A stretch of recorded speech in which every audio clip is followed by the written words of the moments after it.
Hey guys, what's up? Welcome back to my channel, and today I am back with another video, and this is part 3 for What If Naruto Was a Full Uzumaki. So, um, now that's that, and we left off when Team 7 returned from the Land of Waves mission to Konoha, and yeah, so we're going to get started from there. So, of course, Team 7 has to report to the Hokage about their mission details, and Kakashi gets summoned along with his team uh, to the Hokage's office, and Kakashi explains how the mission went. Like, he gave the mission report, not even missing a single detail, and Hiruzen told Naruto, Sasuke, and Sakura to leave, and he wanted to have a private word with Kakashi. And of course, he was like, "So you're telling me that Naruto managed to take on two Chunin level ninjas at once, and afterwards he managed to take on two Jonin level ninjas at once?" And Kakashi was like, "Yes, Lord Hokage. I haven't seen anything like it. I haven't seen so much proficiency from a Genin like ever." And Hiruzen was like, "That is quite a statement, Kakashi." And by the way, off the topic of this mission, I never got the chance to ask, what happened with your hair? Is it a new hairstyle? And Kakashi, he was like, "Please, Lord Hokage, don't even ask. You know how Naruto is." And Hiruzen was like, "How did he manage to do that to you?" And Kakashi was like, "It's a long story, Lord Hokage, and it brings back very painful memories. So I would rather not deal with that trauma right now." And Hiruzen was like, he just chuckled and told Kakashi that since his team is so strong now, they should enroll in the Chunin exams. And Kakashi was like, I don't know. And Hiruzen was like, "What's bothering you, Kakashi?" And Kakashi was like, "There's no doubt that Naruto is higher than Chunin level, maybe even Jonin level. And Sasuke is also like a Chunin level ninja. I'm just worried about Sakura. She doesn't really take her training that seriously. If ever she got a push in the right direction and stopped being a fangirl, maybe then she would be Chunin material." And Hiruzen was like, "You know what, Kakashi? I would really like to see your team in action in the Chunin exams. So you have 2 weeks starting from now until the Chunin exams. I want you to train your team and focus especially on Sakura so that she's up to the mark, and your team can participate in the Chunin exams." And Kakashi was like, "Consider it done, Lord Hokage." And he bowed and left. And Hiruzen was like, "It's been a long time since I've seen Naruto. Looks like he's grown quite well."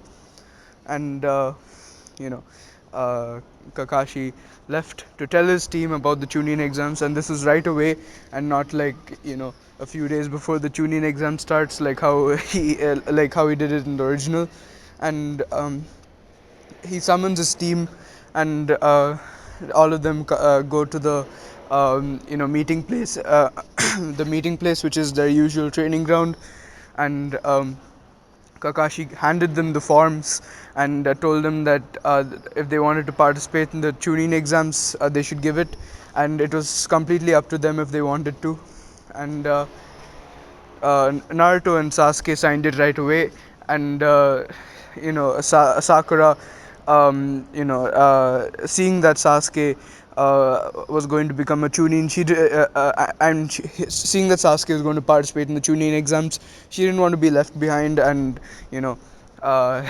stay a Genin, and end up spending less time with Sasuke.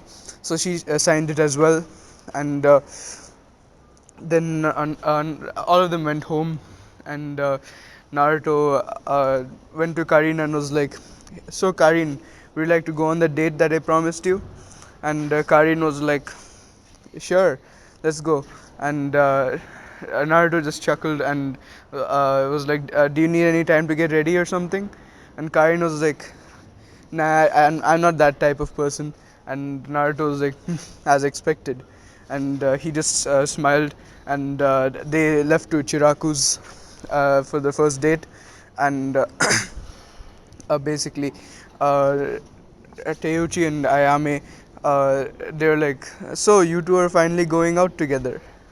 Naruto and Karin blushed, and Naruto was like, "Yes, we are, and we'd like you to have the honor of being the of facilitating our first date." And Teuchi and Ayame were like, "That is a huge honor, Naruto," and they cried anime tears and they hugged him, and Naruto and Karin had their little date, and yeah, they just went home and they kissed for a little bit, and they slept. And Kakashi actually called his team for training the very next day, and they all went. And Kakashi told Naruto and Sasuke to train, and he wanted to focus on Sakura so that you know the team doesn't have weak links. And Sakura was like, "Hey, why are you calling me weak?" And then Kakashi was like, "No offense, Sakura, but then we need a lot of work. We need to do a lot of work with you before you become the level, uh, before you reach the level of Naruto and Sasuke." And Sakura just bowed her head and was like, "All right, fine. And, if I'll get to become a chunin like Sasuke, so I'm going to train." And Kakashi was like, so maybe that's just the motivation she needs. And uh, of course, he starts training Sakura, and Naruto and Sasuke. They train on their own, and Sasuke actually goes to Naruto and is like, "Hey, Dobe, teach me Fuinjutsu." And Naruto is like, maybe if you ask nicely, I will. Sasuke was like, "I'm an elite Uchiha. I deserve to know everything you know." And Naruto was like, "Didn't I tell you that the weakness of your clan was its pride? And didn't I tell you the weakness of the one thing that you hold dear, your Sharingan? You're not an elite Uchiha. You're just, to me, you're just a weakling who has too big of a head to admit that he's just a regular shinobi like everyone else. Do you think that if you were in a battlefield and you told your enemy that you're an elite Uchiha, they'd spare you? No, you'd actually become a prime target because of how coveted the Sharingan is." And to this to these words, like these words basically stung Sasuke really bad, and he just left like really angry at Naruto.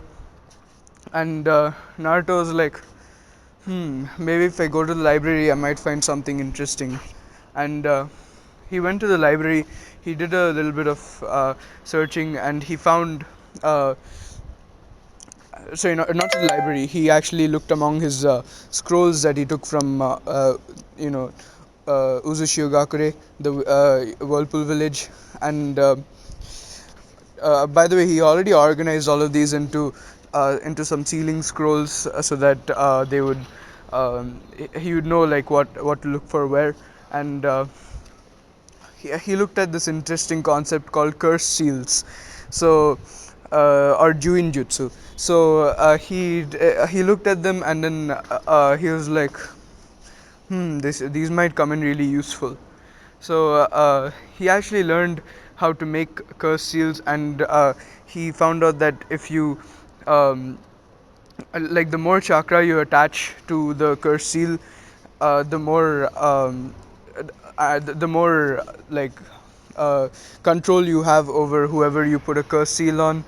And he also saw that there's like they're like curse seals might look like solid lines, but they're actually millions of little kanji, um, that form together, um, that are like fused together to actually make those shapes. And he found the concept extremely interesting and extremely useful, especially for like enemy shinobi, or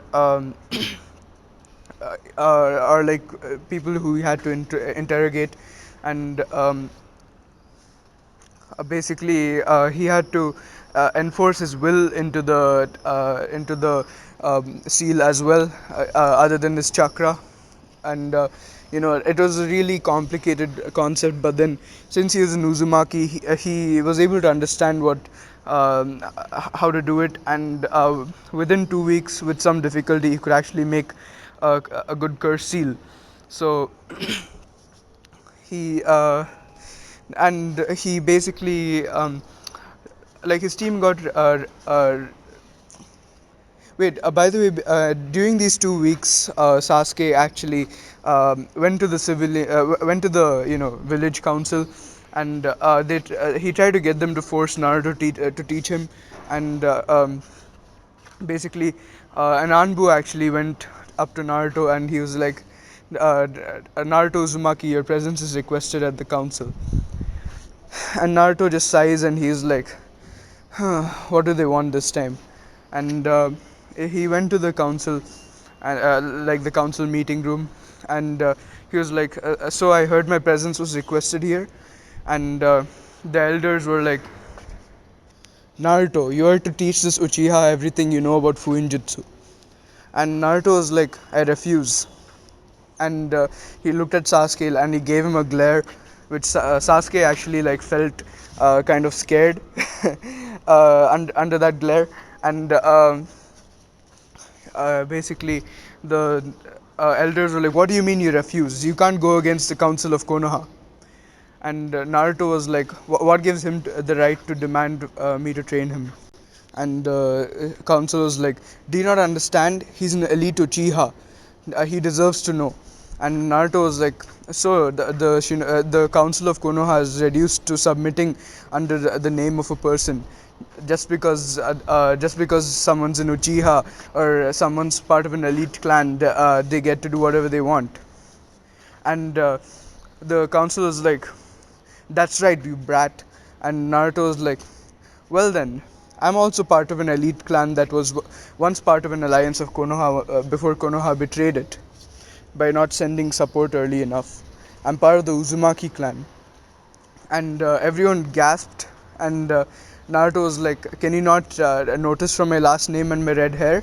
I'm an Uzumaki, and I'm not going to allow this puny Uchiha to walk over me." And the council was like, "How do you know you're from that clan?" And then Naruto was like, "Are you not aware that the Hokage sent me to my home village before it got wiped out?" And the council looked at Hiruzen and was like, "Hiruzen, is this true?" And basically, Hiruzen was like, "Yes, it was a dying wish of his parents that he gets sent to live with his grandparents at Uzushio-gakure." And uh, and then basically the elders were like, "All right, Naruto, we relieve we permit you to leave now." And Naruto bowed, and he left. And Sasuke was like, "Why do you let him go? I'm an elite Uchiha. I deserve to know what he knows." And uh, the council actually scolded Sasuke, and they were like, "How dare you behave like a spoiled brat like that? He's also part of an elite clan, the same as you." And Sasuke was like, knew that he wouldn't be able to win over the council now, and he actually um, left. And then he saw Naruto actually waiting outside for him, as though he knew that Sasuke would leave. And he was like, "What are you waiting for, Dobe?" And Naruto was like, I was just thinking." And Sasuke was like, "What about what?" And Naruto was like, "Maybe I would have trained you if you just asked nicely." And then Sasuke was like, "Why would I ever ask nicely?"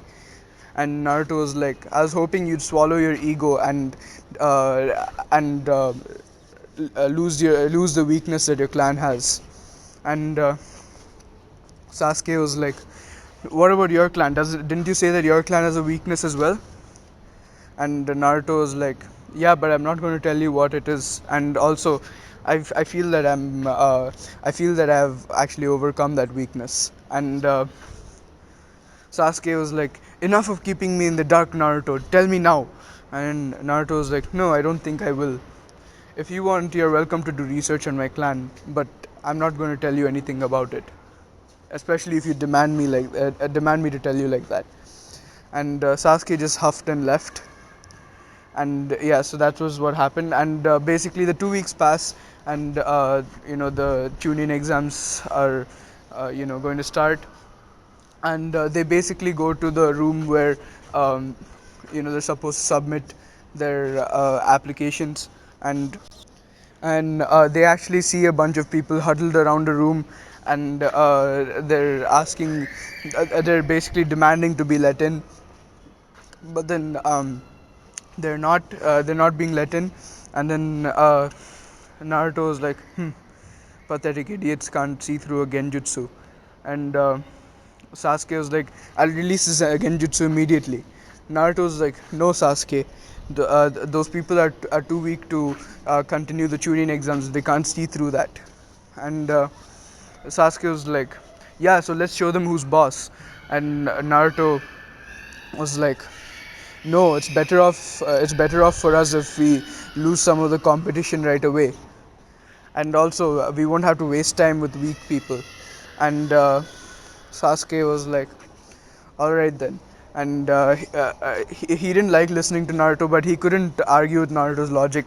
And they basically left to the correct room where they gave in their forms, and they're waiting. And as they were waiting, the other two rookie teams showed up, and these were um, you know uh, team 8 and team 10. And then wait, guys, by the way, about the Rock Lee confrontation, it still happens the same exact way, except Naruto doesn't challenge Rock Lee, and he decides to save his powers, save his demonstration of his powers for later. And then yeah, so that's just what happened with Rock Lee, and Sasuke still loses the same way. And anyways, so back to the exam room. Um so the other teams greet Team 7, and Kiba actually is like, so looks like we all made it here. And he pumped his fist in the air, and he was like, all of Team 8 is going to become a tuning for sure. And then they saw a silver haired Genin with glasses and black eyes look at them. And they're like, what are you looking at? And Kiba was like, what are you looking at? And this is Kabuto. And Kabuto was like, you should keep your voice down. And Kiba was like, who are you to tell me? And Kabuto was like, you're drawing attention to yourselves. And they looked around the room, and they saw everyone staring at them. And Kabuto walked up to them, and he was like, and it's best you take the advice of a veteran who participates in the tuning exams. And they were like, so how many times did you participate? And of course, Kabuto was like, this is actually my seventh time participating.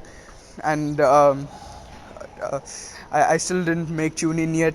And of course, the team, Kiba was like, ha, this is your seventh time participating.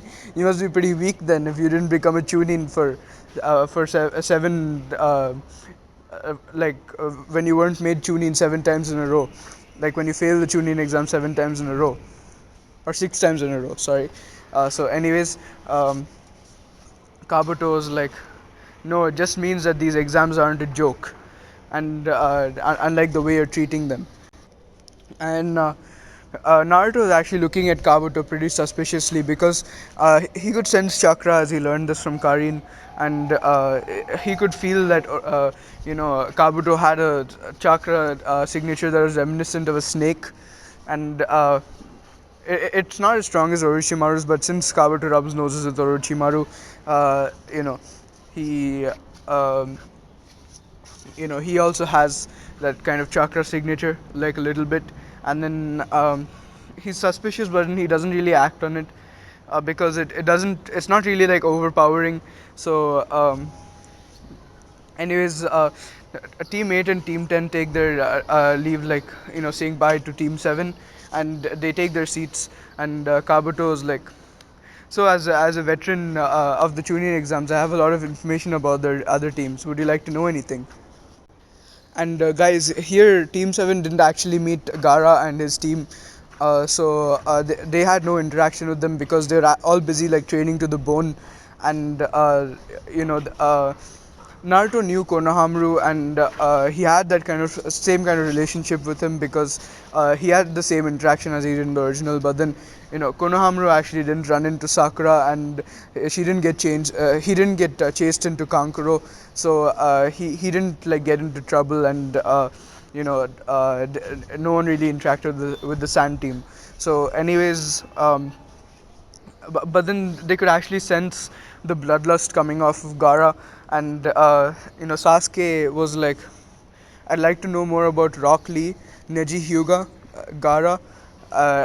Sorry, he didn't know Gara's name, so he was like the red-haired boy, and my other the other red-haired boy here, which is my teammate Naruto Uzumaki, and uh, Kabuto was like, "You don't know about your own teammate," and Sasuke was like, it's more than that. It's more like I would like to know more stuff about his abilities." And Kabuto was like, "All right then." And then he was like, "These cards only work when I channel my chakra into them."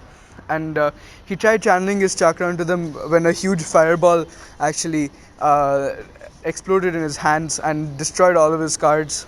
And then uh, he actually looked at a charred card and saw a seal on it, and he was like, "What happened?" And Naruto was like, "I didn't really want anyone knowing about my abilities, so I destroyed your cards." And it's not really good to give information, to other teams. And Kabuto was like, "But how?" And Naruto was like, "Well, that seal I put on that card there, it contained Sasuke's fireball. So when you channel chakra into it, it summons out that fireball, and your cards got destroyed." And Kabuto was like, "How dare you, you little brat! There's all the information I had about all the Genins who were participating." And Naruto was like, "Yeah, you are a really suspicious character here. You claim to have failed the Chunin exam 6 times, but you still have conducted expert espionage and collected information about every single Genin here. I don't believe that you actually legitimately failed 6 times in a row." And Kabuto just took a step back and he was like, "Listen here, you little brat. These Chunin exams aren't a joke." And Naruto was like, whatever. And he was like, "Let's go, Sasuke, Sakura." Sasuke was pretty pissed that he didn't get to know the information, but then he knew that Naruto was right, and he decided to just. He actually changed his resolve a little bit and decided to try and be a little nicer to Naruto, and hopefully actually train under him so that he could get strong enough to kill Itachi. And by the way, Sasuke thought about what Naruto said, but then he decided that he still would kill Itachi because no matter what the reason, Itachi killed his family, and in Sasuke's eyes, Itachi didn't deserve to live. So, of course, his goal was still to kill Itachi, but then he decided to actually listen to Naruto a little bit more, and drink down his pride a little bit, like, you know, reduce his pride. So, anyways, uh, they took their seats, and Ibiki was like, Ibiki came in, and he was like some people were still like chatting. So Ibiki was like, "Silence, you brats! It's time for you to take the tuning exams. Anyone who's not serious about it can leave now." And everyone quieted down, and Ibiki was like, "All right. So for the first exam, or the first part of the exam. It's a written test, and it consists of 10 questions. And you start in the beginning of the test. You start with 10 points, and for every answer you get wrong, you lose 1 point. And anytime you're caught cheating, you lose 2 points. And if you get a total score of 0, then you and your entire team is disqualified. And everyone were outraged because they didn't want to disqualify because of their team. But then Ibiki was like, silence. This is because the strength of your team is only the strength of your weakest link. If your team isn't intelligent enough to figure out the answers to this test, then they might as well leave, and you must train harder until you can become chunin in the next chunin exams. And everyone quieted down, and Ibiki gave everyone the papers, and he was like, tunings have been placed around the exam hall, and they will be observing you intently. And if they catch you cheating even once, they'll reduce your score by 2 points. And once your score reaches 0, your team is disqualified. And Naruto looked at his paper, and he was like, "It doesn't make any sense. None of these questions look like they should be. Don't look like Genin or Chunin should be able to answer them. And also, why would he only reduce 2 points each time someone's caught cheating? If someone's indulging in plagiarism, wouldn't they just be disqualified on the spot?" And uh, this suddenly it hit him. It wasn't about knowing the answers to the test. It was about finding the answers from other people who knew the answers. It was an espionage test. So Naruto leaned back as he did a few hand signs under his table, and he did a weak water release jutsu. He was like, water style linking. Like he slowly muttered that, and then basically water, like a trickle of water, went from his feet to a person he didn't see there in the room before, who he assumed to be secretly placed ninja who already knew the answers to the test. So it connected to him, and it was murky water, which was full of his seals. And the chunin who was sitting there actually felt something wet trickle on his leg, and he was like, Why am I wetting my pants?" And Naruto was chuckling, like in his mind he was chuckling at the reaction of the you know Chunin. And basically the water went all the way to his face, and he was like, "Why am I sweating now?" And it actually put a seal around his eyes, and Naruto could see the paper through the Chunin's eyes. And then he was like, "Too easy," and he wrote down all of the answers. And Ibiki is no fool. Like he was able to notice what people were doing to cheat, but then he decided to allow it unless it was like glaringly obvious. So he actually smiled at Naruto's ingenuity, and of course he um, was mentally applauding Naruto, because even the Chunins weren't able to notice that Naruto was actually doing this, because I'm pretty sure that Chunins would notice people activating their Byakugans or Sharingans or mind transfer jutsu or whatever. So he realized that even the Chunins weren't noticing this, so he mentally applauded Naruto. So anyways, after they finished the test, it was time for the 10th question. And uh, everyone and basically Biki was like, "All right, now for the 10th question. Those who want to answer it may stay here, others may leave." And then everyone were shouting at Ibiki for wasting their time, and just told him to hurry up and tell them the 10th question. And Ibiki was like, "Let me finish. There's a catch. If you get the answer to this question wrong, then you cannot become Chunin for the rest of your ninja careers. You remain Genin throughout your ninja career." And Uh, but if you choose to not answer this question, you can try again for the Chunin exams next year. And of course, everyone was outraged, and Kiba was like, "You cannot do that," and all that. And everyone started shouting at Ibiki, while Naruto was just leaning back on his chair and relaxing. And Ibiki looked at Naruto, and he was like, "Why are you so relaxed? Aren't you worried about not answering the question right?" And Naruto was like, "There are two flaws in your logic, Ibiki. The first one is that you don't have any jurisdiction on ninjas who come from other villages. So if ninjas from other villages answer this question wrong, then they still have the opportunity to become chunin in their respective village, and it's up to our Jonin senseis to recommend us. The second flaw is that it's up to our Jonin senseis to recommend us for the Chunin exams. So even if the Leaf Village doesn't allow us to take Chunin exams, we can take it in another village and become Chunin there." And Ebeki was impressed with how smart Naruto was to see through the holes in his logic.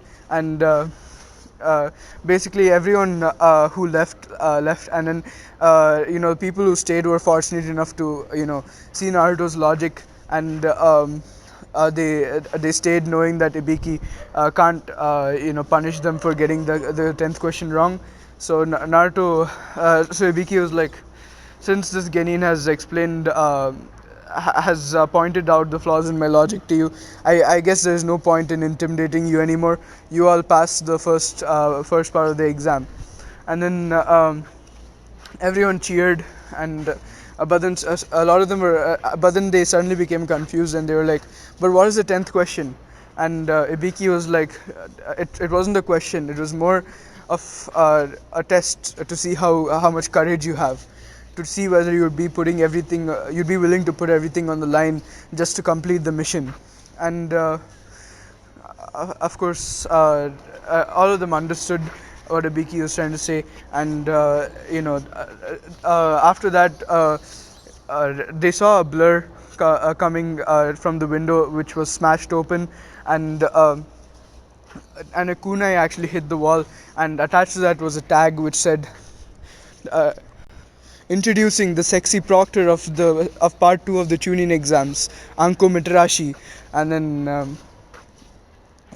everyone looked at her, and they noticed that she was actually pretty hot because of her revealing clothes like fishnets. Like, come on guys, that's pretty hot. So anyways, half of the guys were drooling. So Anko didn't pay them any attention. And then she was like, "Hello guys, I'm this proctor for the second part of the Chunin exams, and if you come to training ground 44, you'll get to see what we have in store for you." And then she smiled evilly, and and then she started scaring the Genin a little bit. But then Naruto wasn't phased, and neither was Sasuke. Sakura was a little bit phased, but then she got over it. So anyways, uh, they basically left, and then Naruto took this opportunity to use the flying Raijin.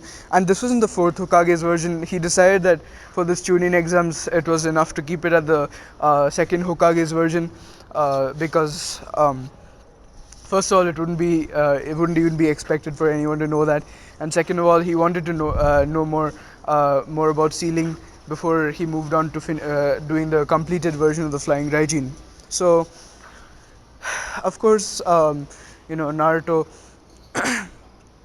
he used the flying Raijin to go to the third Hokage's office, and the third Hokage was startled to see him, and he was like, "Naruto, what are you doing here? How did you get in? Aren't you supposed to be in the Chunin exams?" And Naruto was like, "Well, I put a flying Raijin sealing formula on your desk, Lord Hokage, but uh, but this is important information that I think you need to know." And the third Hokage was, grew concerned, and he was like, "What is it?" And Naruto was like, "There's a Genin who's participating in the Chunin exams. His name is Kabuto Yakushi. He claims to have failed the Chunin exam 6 times, but then he carries significant information about each of the Genin who are participating. Luckily, I took care of that. But then I'm not sure whether he's a traitor or a spy from another organization, and like from outside Konoha. And the third Hokage was like, this is concerning information, but that's a serious accusation, Naruto. Are you sure? Uh, are you sure you're right about this? Naruto was like, I'm sure, Lord Hokage. And plus, I noticed a strange, a strange feature of his chakra. It feels faintly snake-like, and then Hiruzen was like, maybe this guy is working with Orochimaru. I must investigate this right now. So he called his Anbu, and they basically um, he told them to track Kabuto Yakushi and monitor what he's doing at all times. And the Anbu, bowed and left. And and the Hokage was like, "All right, Naruto, I'll take care of it. Don't worry. Now you return and complete the chunin exams." And Naruto was like, "Thank you, Lord Hokage," and then he vanished out of there. And then he made his way to Training Ground 44, and then basically he saw his team waiting for him, and they were like, "Where do you go, Naruto?" And Naruto was like, "I just had something to tell the Hokage," and they just. They looked at him like in a questioning way, and Naruto was like gave them a look like which told them that he'd tell them about it later. And now Anko's explaining the rules. She was like, hello, my little Genin. Welcome to Training Ground 44, which I call the Forest of Death." And a lot of them shuddered, and some of them were like, "Why do you call it that?" And Anko was like, "Well, this forest is full of creatures that can easily kill you, and it's full of traps that can easily severely injure a person or even kill them." And everyone were really scared, and Anko's like, "I need you all to sign this contract. Sorry, to sign this release form." And then everyone were like, "Release from what?" And and Anko was like, "This releases Konoha from any liability of your. They have if in case you die in the Forest of Death." And or in the rest of the Chunin exams. And everyone were really scared, but they did sign it, and a few of them even quit. But then whoever signed it in the original still signed it, and Anko was like, "Very good. Now, you'll be each of your teams will be given one scroll, the heaven or the earth scroll, and the objective is to get the other scroll. So if your team is given the heaven scroll, then you're supposed to take an earth scroll from another team, or vice versa." And uh, she, uh, she, uh, she was like, and what this will do is reduce the number of teams to half or even less. It depends on whether any team chooses to hoard any scrolls. And all the teams were like really nervous about this. And then Anko just smiled evilly, and she was like, "All right, so now I'll be calling you to the tent over there and giving you each your respective scrolls. Each team must send one member to collect the scroll." And then Naruto was like, "You want to do this, Sasuke?" And Sasuke was like, "Yeah, sure." And then he just went and did it, went and got the scroll, and they got a heaven scroll. And Naruto was like, "All right, so now we must get an earth scroll." And and they made sure that to keep the scroll secret, so that the other teams can't see it. So basically, they went to their entrance, and then Anko was like, "All right then, second exam starts in 3, 2, 1, go!" And they all entered the Forest of Death from their respective entry points, and you know, the Naruto's team got a scroll from some hidden rain genin, and basically the team was like, "Hey, look at them! Looks like they have a heaven scroll." And this was actually because Sakura was given the scroll, and it was kind of popping out of her pocket, like out of her ninja pouch, and basically they're like, that's the one we need. And they were like, water style tsunami, and a huge wave of water came up, and then Naruto was like, water style riptides, and then basically huge tides of murky water clashed with the tsunami, and basically they sealed the tsunami water inside the tidal inside the waves, and basically made the waves larger, and the rain genin actually got swept up in it. And they're like, what is that jutsu? And Naruto was like, well, that doesn't concern you, but then if you don't want my shadow clones to kill you, then you better toss your scroll over here. And then they were like, please don't hurt us. And then they threw their scroll at them, and it was obviously the earth scroll. So Naruto was like, thank you, now for good measure I'll tie you up here. And they tied the three he tied the three genin to a tree, and then they all left. And Sasuke was like, well, that was easy. And Naruto was like, don't push our luck, Sasuke. We might run into other teams on the way to the central tower. And then and Naruto turned around and he was like, speak of the devil. And he basically sensed a very snake-like chakra. First he thought it was Kabuto's, but then Kabuto's chakra wasn't as revolting as this one, and it reminded him like heavily of a snake. And Naruto was like, oh, what a disgusting chakra. Come on, guys, we have to run. And Sasuke is like, we can't take them. And Naruto is like, no, this is no ordinary ninja. From what the third Hokage told me, he might be Orochimaru. And Orochimaru actually summoned a snake to take care of Naruto first. And Naruto didn't need to like do his business and stuff, because he took care of that before entering the forest of death, because he didn't want to slow them down. And then so basically the snake attacked Naruto, and and it kind of lured Naruto away for Orochimaru to confront Sasuke and Sakura.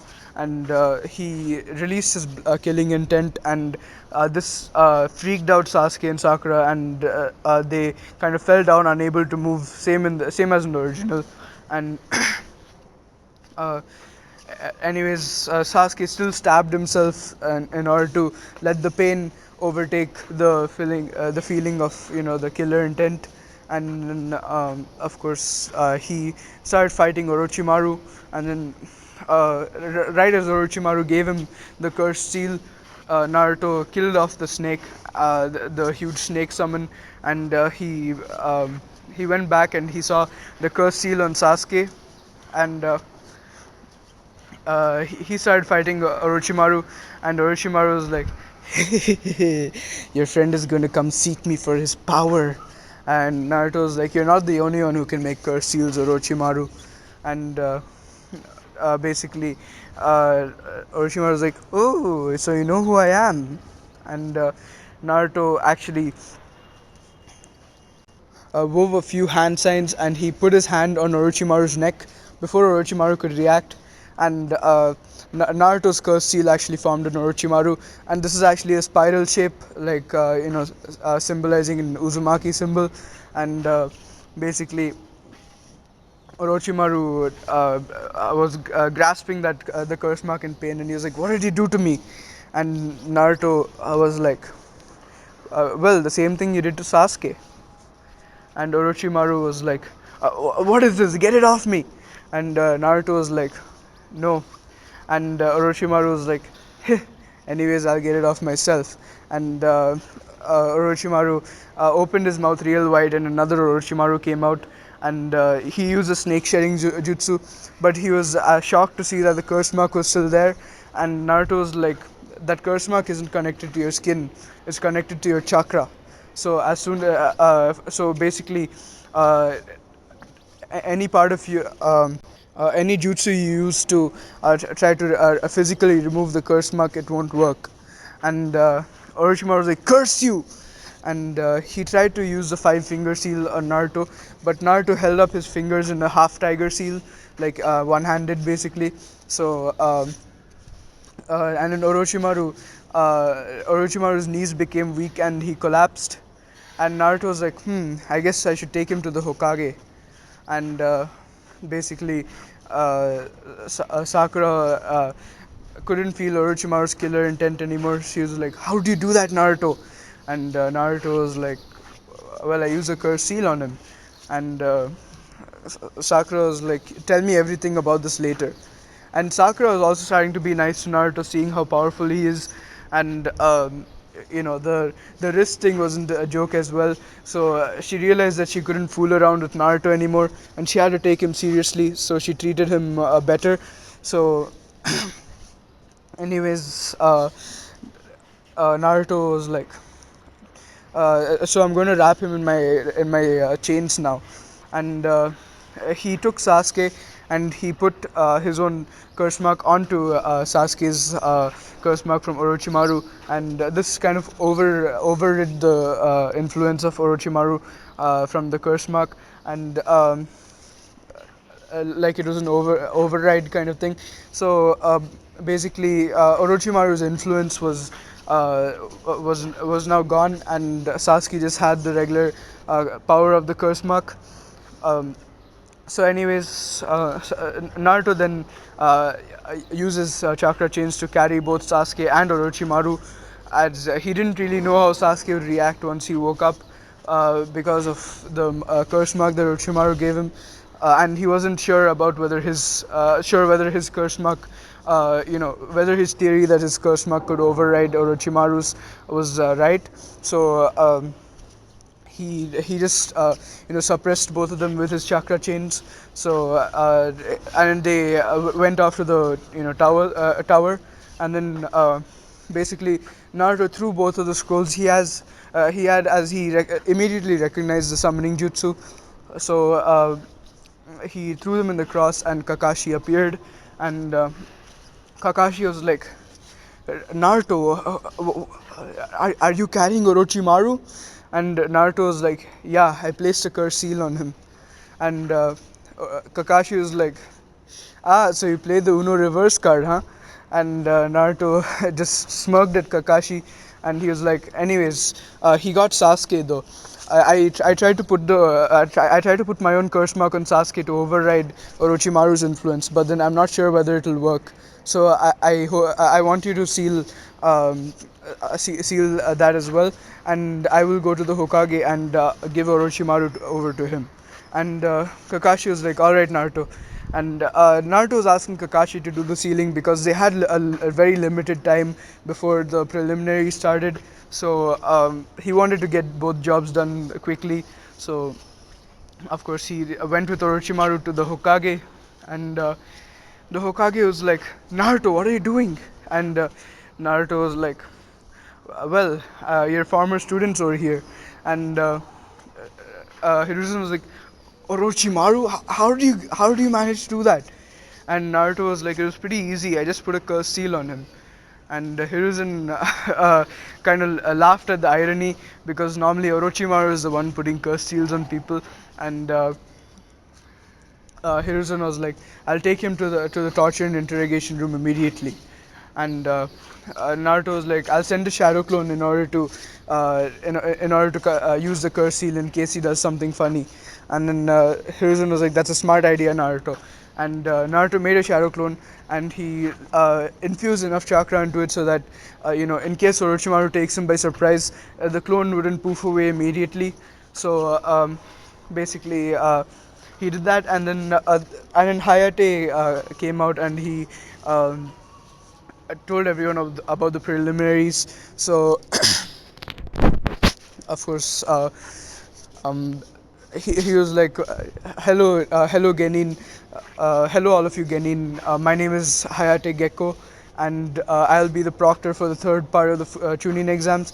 And first we'll be starting a preliminary round, since too many teams passed the first and second rounds, and we need to eliminate a few of them, and then a few of the Genin. So the Genin side, like, in exasperation, like, because they had to.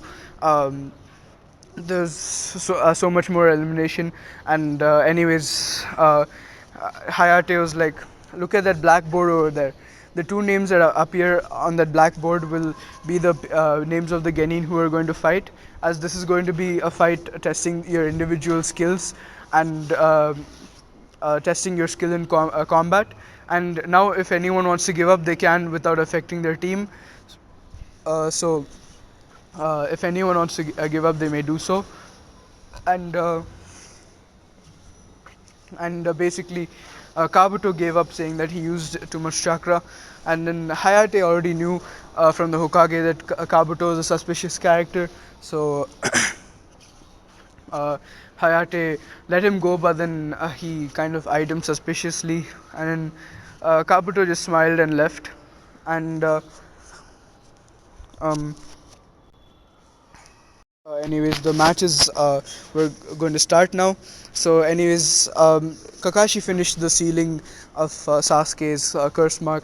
So, basically, the preliminaries were going to start.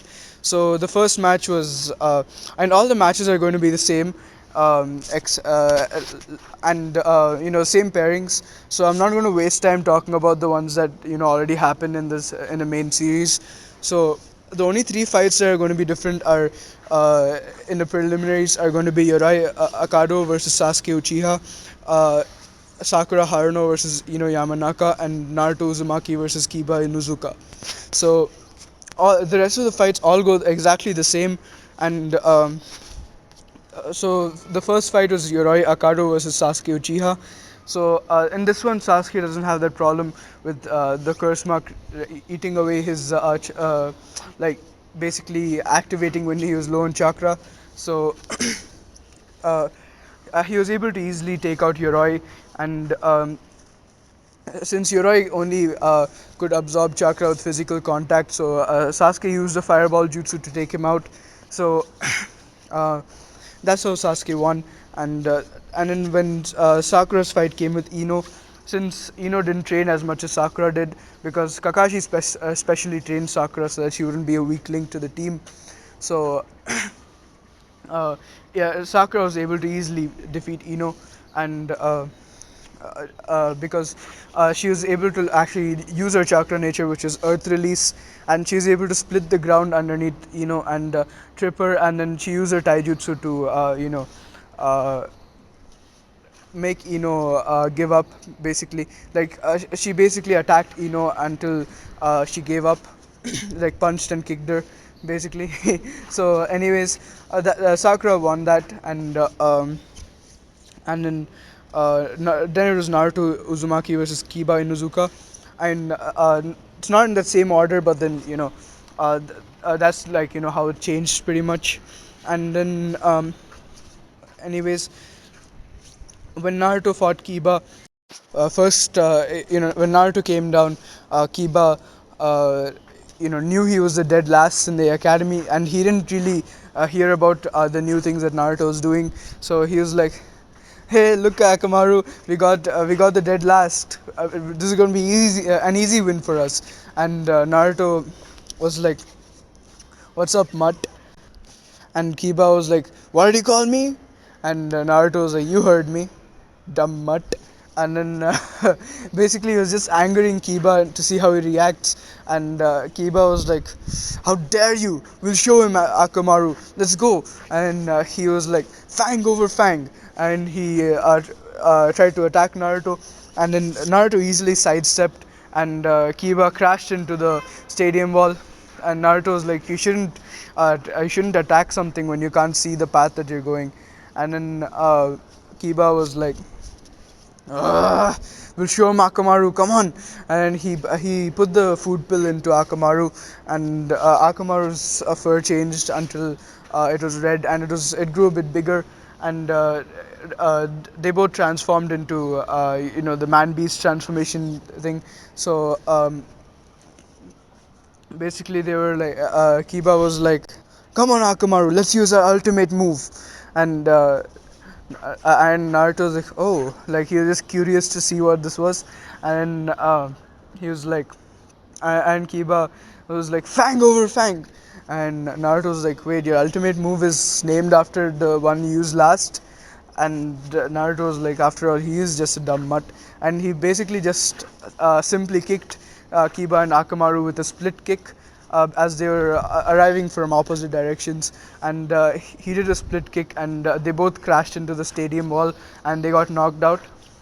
And Naruto was like, pathetic, and he went back up to the stands, and Kurenai was absolutely shocked at how strong Naruto was, and she turned to Kakashi and she was like, Kakashi, wasn't he supposed to be the dead last? And Kakashi was like, do you remember what Naruto did to me? And Kurenai was like, oh shit, he's participating in the chunin exams? He should be a Jonin if he was able to do that to you. And Kakashi was like, I guess by the end of these exams, he was sure enough to be promoted to Jonin. And then basically, Kurenai, just nodded, and then the rest of the matches happen the same, and you might be wondering like who's Sakura's opponent going to be, because there's an extra person in the finals, and this is going to be Dosu Kinuta. So basically, if you remember, Dosu won against Choji, but then he actually died when Gara killed him. So this one, Gara isn't going to kill Dosu. So Sakura's going to have to fight Dosu. So the pairings for the finals are going to be Naruto Uzumaki versus Neji Hyuga, Sasuke Uchiha versus Gara, and yeah, sorry, no, Temari versus Shikamaru, Nara, and Sakura Haruno versus Dosu Kinuta. So we don't remember Dosu's the bandaged guy from the Sound Genin team. So and by the way, that team didn't attack Naruto's team in the Forest of Death because Naruto, Sasuke, and Sakura were all heading towards the you know center, like the central tower, at a really fast pace. And of course, Naruto's carrying Sasuke, but then the team wasn't able to intercept them. So, anyways. Now the Hokage announces the 1 month break, and basically all the genin get ready to prepare for their matches. So anyways, uh, during this 1 month break, Kakashi says that he's going to train Sasuke so that he can defeat Gara and not die during the match with Gara. And Naruto understands this, but he is still a little bummed out that he can't train with his supposed sensei. Like, even though he's a lot stronger, he does have some stuff that he can still learn from Kakashi, and Naruto just uh, walks around trying to decide what to do, and then Kakashi was like, "Don't worry, Naruto. I have one of my contacts, and he agreed to train you, and he actually owes me a favor." So Naruto waited, and he saw Kakashi bring out Ebisu, and Ebisu was like, "All right, Naruto, let's go train." And Naruto was like, I don't need to be trained by a pervert. And Ebisu was like, alright, you fool. Kakashi asked me to train you, and I owe him a favor, so I'm going to train you, whether you like it or not. And Naruto was like, whatever, let's go. And then Ebisu was like, alright, Naruto, I'm going to teach you how to walk on water. Naruto was like, I already know that. Next. And Ebisu was like, alright, then if you know how to walk on water, demonstrate for me. So Naruto easily walked on water, and Ebisu was like, how does he know? And Naruto was like, see, easy. And Ebisu was like, alright, then how about this? And he pumped his chakra into the water. Naruto didn't even get phased, and he started just doing cartwheels on the water. And Ebisu was like, he has this level of chakra control already? And Naruto was like, the stats that you read about me in the academy aren't right, Ebisu. And then Ebisu was like, what do you mean? You're the dead last. And then Naruto was like, that was just faked so that I could get the council to approve my team for passing and let my team pass. And Ebisu was like, "What do you mean?" And Naruto was like, "Well, yeah, you know the answer to that, don't you? After all, you were one of the people who called me a demon." And Ebisu was like, "I still don't understand." And Naruto was like, I had to make sure I was put in the Uchiha's team so that the council wouldn't have the option of failing me, because they'd obviously try to make the Uchiha pass in any way possible. So whoever on his team would pass automatically. But if I was put on any other team, then they wouldn't have as much sway on the council, and I would easily be failed. And Ebisu was actually shocked to hear this, and he was really sad that Naruto had to plan all of this out, and he had to pretend for so long that he was just a blundering idiot. And but then that still didn't really change the way Ebisu thought about Naruto. Um, and Ebisu was like, "All right then, now that that's over, do you know your chakra natures?" And Naruto was like, "Yes, I have wind as my primary and primary element, and water and fire as my secondary elements." Ebisu was like, "Three chakra natures? Even I don't have three. I only have two." And Naruto was like, "Well, you're lost then." And Ebisu was like, "Maybe you might have gotten another one over this time. Why don't we check?" And Naruto was like, "All right then." And then Ebisu pulled out a chakra paper, and Naruto ran his fingers, ran his chakra through it, and then when he did that, it actually split into three parts. And the wind was what split the paper. So it was split into three parts, and then the first part uh, was fire, like it burned, and the second part soaked with water, and the third one crumbled into dust. And Ebisu was like, "Four chakra natures?" And Naruto was like, "I guess my tertiary element is earth then." So basically, Ebisu was like, "Well, anyways, one of my chakra natures is earth release, so do you want to learn any earth release ninjutsu?" And Naruto was like, "All right then." And by the way, guys, you might be wondering about Jiraiya, but then Jiraiya actually didn't show up until the end of the first day, when when Ebisu was training Naruto. So Ebisu did teach him an earth jutsu, which he easily mastered with shadow clones, and Ebisu just kept teaching him earth release ninjutsu until he was tired and he left. So uh, basically, then the next day, Naruto decided to go to the hot springs to relax a little bit. And then he this is where he saw a man actually peeping through a hole in the fence to look at the women's side of the hot springs. And that man was giggling in a perverted fashion, and Naruto was like, "Not another perv." And he basically uh, he basically caught Jiraiya's ankle, and he threw him over the fence into the women's bath, the hot spring. And Jiraiya got chased by the women, and he got pretty beaten up. And he was like, "You little brat, how dare you!" And Naruto was like, "Well, you were perving on them, so you kind of deserved it." And Jiraiya was like, "I was doing my research." And Naruto was like, "Oh, whatever you say, pervert." And Jiraiya was like, "I'm not a pervert, I'm a super pervert." And and Naruto just smacked his head in exasperation.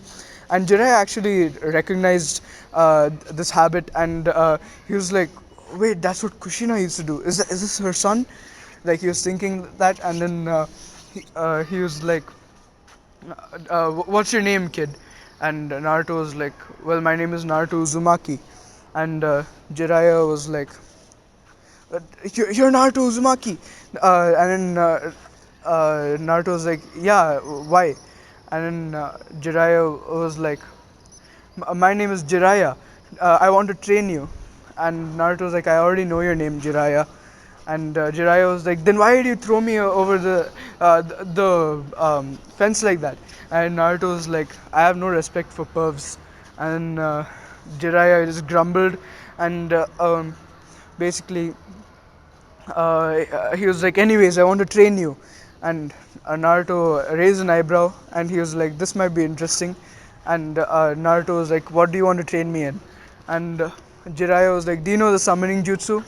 And Naruto was like, I know how to do it, but then I only know how to summon things out of scrolls. I never made a contract with any summoning creature. So Jiraiya was like, alright then, I'm going to give you the toad summoning. And Naruto was like, the toads? Those are one of the most powerful summons. And Jiraiya was like, yes, and I'm going to give you the summoning contract. And Naruto was like, why would you do that? And he was just egging Jiraiya on because he already knew that Jiraiya was his dad's sensei, and Jiraiya was like, no reason, you seem very special. And Naruto was like, and why would you say that? And Jiraiya was like, no reason. I can just feel it. And Naruto was like, all right then, I'll play with your act. And then Jiraiya was like, what do you mean act? And Naruto was like, nothing. Anyways, let's go ahead. And Jiraiya was like, does this brat actually know? And then he was like, uh, so Naruto, I'm going to let you sign the summoning contract now. And Naruto nodded, and Jiraiya opened the scroll, and he was like, all right, Naruto, so write your full name on over here, and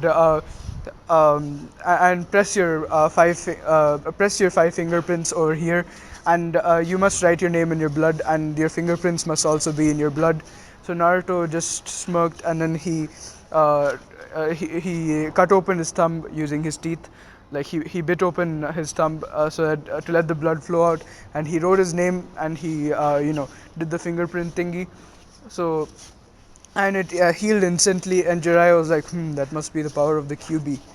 And Naruto was like, so so the only other two people to have signed this are you and the fourth Hokage. And Jiraiya was like, yeah, I trained the fourth Hokage. And Naruto's like, and you see me, you seem to think that I am as special as the fourth Hokage if you're giving this contract to me as well. And Jiraiya was like, yes, Brad, I'm sure that you have what it takes to be my student. And Naruto was like, okay. And then Jiraiya just deadpanned at Naruto's attitude, and he was like, anyways, um, uh, he was like, anyways, now perform the summoning jutsu.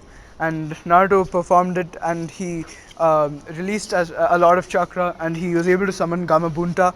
And basically, Jiraiya was like, you summoned the chief toad on the first try? And Naruto was like, yeah, so what? I'm an Uzumaki, I have a lot of chakra. And Gamabunta was like, you brat, you think you can summon me? I'm pretty sure it is Jiraiya. And Naruto was like, that doesn't matter. I'm the one who summoned you, believe what you want. And Gamabunta was like, as though you can summon me. You don't, you're a little weakling. And Naruto was like, if you don't shut up right now, I'm going to hit you with these. And then he unleashed the chakra chains out of his back, and he aimed them towards Gamabunta, like the pointy ends. And Gamabunta was like, all right, chill.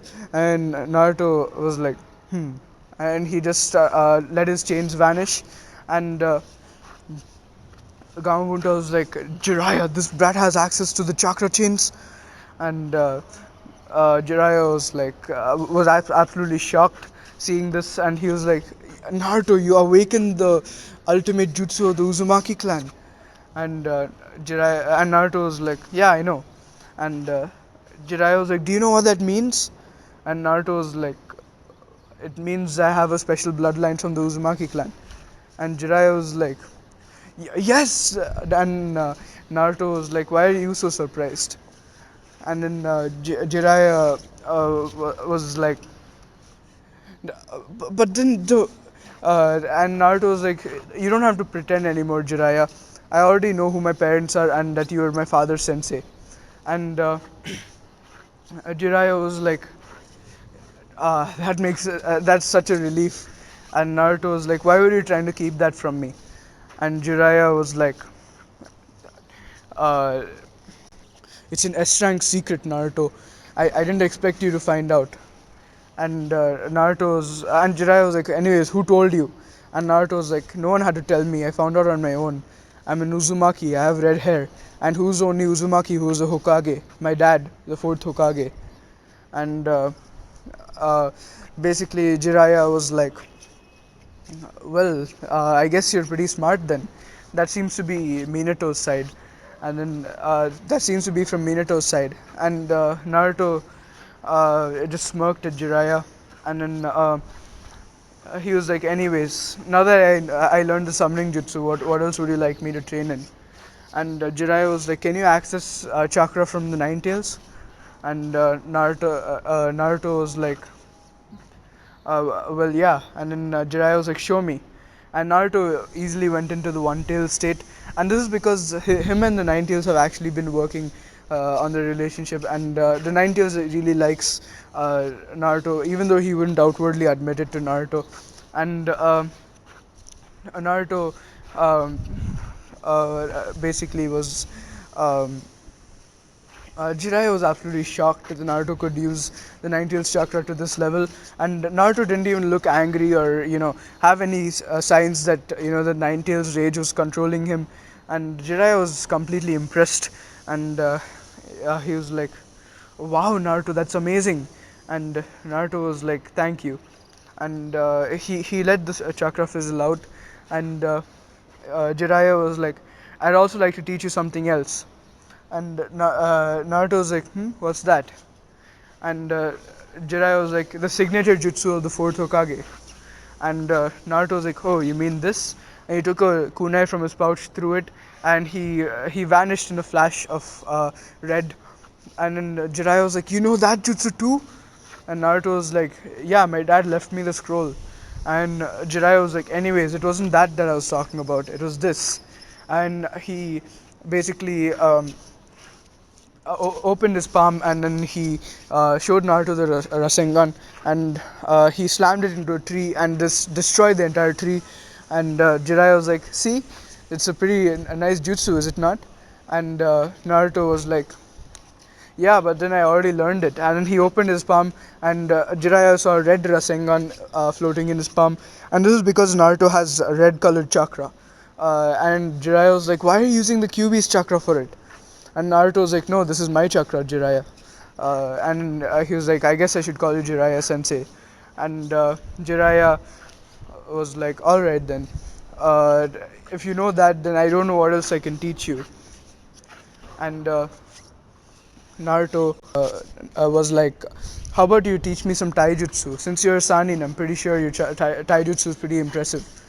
And Jiraiya was like, I'm the only person. I'm the only one of the Sanin who is considered to have perfect taijutsu. So I'm no slouch in taijutsu, kid. And Naruto was like, then please train me in that. And Jiraiya was pleased to see how much enthusiasm Naruto had, and Jiraiya basically started training him in taijutsu. And Naruto started using resistance seals on his body, and these are actually seals that make it harder for you to move, and they're like weights, but then the force isn't downwards, the force is just against any direction you move in, so it's like even better than weights. So uh, except they would let you fall to the fall on the ground or something like that, but then every time you try to move your muscle, the seal would resist it. So anyways, Naruto trained with those, and he started sparring with Jiraiya until he got almost perfect taijutsu. But then, you know, he was obviously nowhere close to Jiraiya's level in taijutsu. So, anyways, like while all of this was going on, Naruto realized that in case one of his hands was occupied, or if one of his hands was amputated or something, he needed to still be able to make hand signs. So he decided to learn how to make one-handed hand signs. So uh, he actually learned in the library that to make one-handed hand signs, he had to imagine the other hand making like completing the hand sign, and he started to do it. And first he did it for like simple jutsus like the water style water bullet, or the fire style fireball jutsu, or even the summoning jutsu. And then he was actually able to um, do do those jutsus properly. So then he gradually started improving, and until he was able to do jutsu like hand signs one-handed, as well as as well as he was able to do them with both hands. So basically, if he did them with one hand, he would it would be to the same effect as if he did it with two hands. And then also during this time, while he was sleeping, Kurama actually was talking to him, and basically, once Naruto went into his mindscape, he saw a bone sticking out from under Kurama, and Naruto was like, "Oh, QB, so it looks like you accepted that little treat I gave you." And Kurama was like, "Shut up, you little brat!" As he tried to shift his weight to hide the bone underneath again. And then Naruto was like, "You don't have to hide from me, QB." And Kurama was like, "I'm not hiding anything, you brat." And then Naruto just chuckled, and he was like, "Anyways, uh, what are you up to these days? Are you still in shape?" And Kurama was like, "Of course I'm in shape, you little brat." And then Naruto was like, "You don't really have to call me brat after every sentence, you know." And Kurama uh, was like, "Why don't you just shut up?" And then Naruto was like, "Ooh, calm down, calm down. Where's the sudden anger coming from?" And Kurama just got tired of you know treating Naruto badly, and he was like, "Kurama," and Naruto was like, "Excuse me," and he was like, "That's my name, kid." And then Naruto was like, "So Kurama is your name? That's a pretty cool name, you know that?" And Kurama was like, "You think so? It's my father who gave it to me." And Naruto was like, "And I'm assuming your father was the Sage of Six Paths." And Kurama was like, "How did you know?" And Naruto was like, "I read in a book that the Sage of Six Paths was once a Jinchuriki of all the tailed beasts." And Kurama was like, "Well, you're right about that." And Naruto was like, "Anyways, thanks for your name." And and he waved to Kurama, and Kurama actually waved back, and Kurama was like, "Crap, why did I do that?" And Naruto just laughed, and then Kurama actually called him back, and he was like, "Naruto," and Naruto was like, "Finally calling me by my name, I see." And Kurama was like, "I guess if you call me by my name, it's only fair that I call you by yours." And Naruto just smiled, and he was like, "Anyways, what is it you want, Kurama?" And Kurama was like, "As a reward for growing so strong, I want to teach you the fox version of fire release." And Naruto was like, "So you're going to teach me some fox-related fire ninjutsu?" And then Kurama was like, "Correct." And then he started training Naruto during the night while he was asleep in fire release. Since Kurama has a stupidly high affinity for fire release, and he taught Naruto how to use fire release to the extent that he can. And basically Naruto learned a few of these jutsus, and they're extremely powerful fire release ninjutsus. So yeah, so that concludes the 1 month break, and now we continue to Neji, to the finals, where Naruto's supposed to fight Neji. So anyways, uh, during the finals, Hokage is like, welcome everyone and all that stuff. He gives all of all of the introductions, and since Orochimaru was captured, um, it is actually Kabuto is actually giving the orders for the what is it the Konoha Crush, and he basically vowed to break his master Orochimaru out, and basically Kabuto is the one who's actually impersonating the Kazekage. And I know that Rasa isn't isn't someone you mess around with, and it wouldn't be easy to take him out. So I'm just going to say that before the chunin exams, Orochimaru actually killed Rasa, and he decided to impersonate him. But then now, since Orochimaru is captured, um, Kabuto is on impersonating Rasa. So, anyways, uh, uh, Hiruzen introduced Kabuto as a Kazekage, and he didn't know that Orochimaru's plans were still in effect because he thought that since the big boss was down, the plans weren't going to happen. And basically, um, Naruto. The first fight is Naruto versus Neji. So uh, the new proctor, who's Genma, because Hayate died, um, actually came, and he was like, all right, everyone. So the first fight is going to be between Naruto Uzumaki and Neji Hyuga, and Neji came down and he was like, "It's your destiny to lose. So why don't you just give up?" And by the way, Naruto saw how Neji, treated Hinata, and he was not at all happy with someone treating one of his friends that way. And then, because Hinata was his friend, and and they hung out together, and it was actually her who actually gave him tips about how to counter Neji's Byakugan, and uh, basically Naruto was like, ah, an astrologer, how interesting. And Neji was like, shut up, Naruto. And then Naruto was like, why, are you ashamed of your profession? And Neji was like, shut up, it's your fate to lose, and so you give up. And Naruto was like, ah, my fate, I see. So, Neji, I just wanted to ask for your help about something. And Neji raised his eyebrow, and Naruto just walked up to Neji and showed his palm, and he was like, "So, Neji, see, one of these lines on my palm is actually longer than usual. It's longer than all my friends. So, can you tell me what that means?" And Neji's face became red in embarrassment, and he was like, "Shut up, Naruto, and start fighting." And Naruto was like, another fraud, it seems. And Neji was like, what did you call me? And Naruto was like, a fraud, did you not hear me? And Neji was like, I'm going to destroy you, Naruto.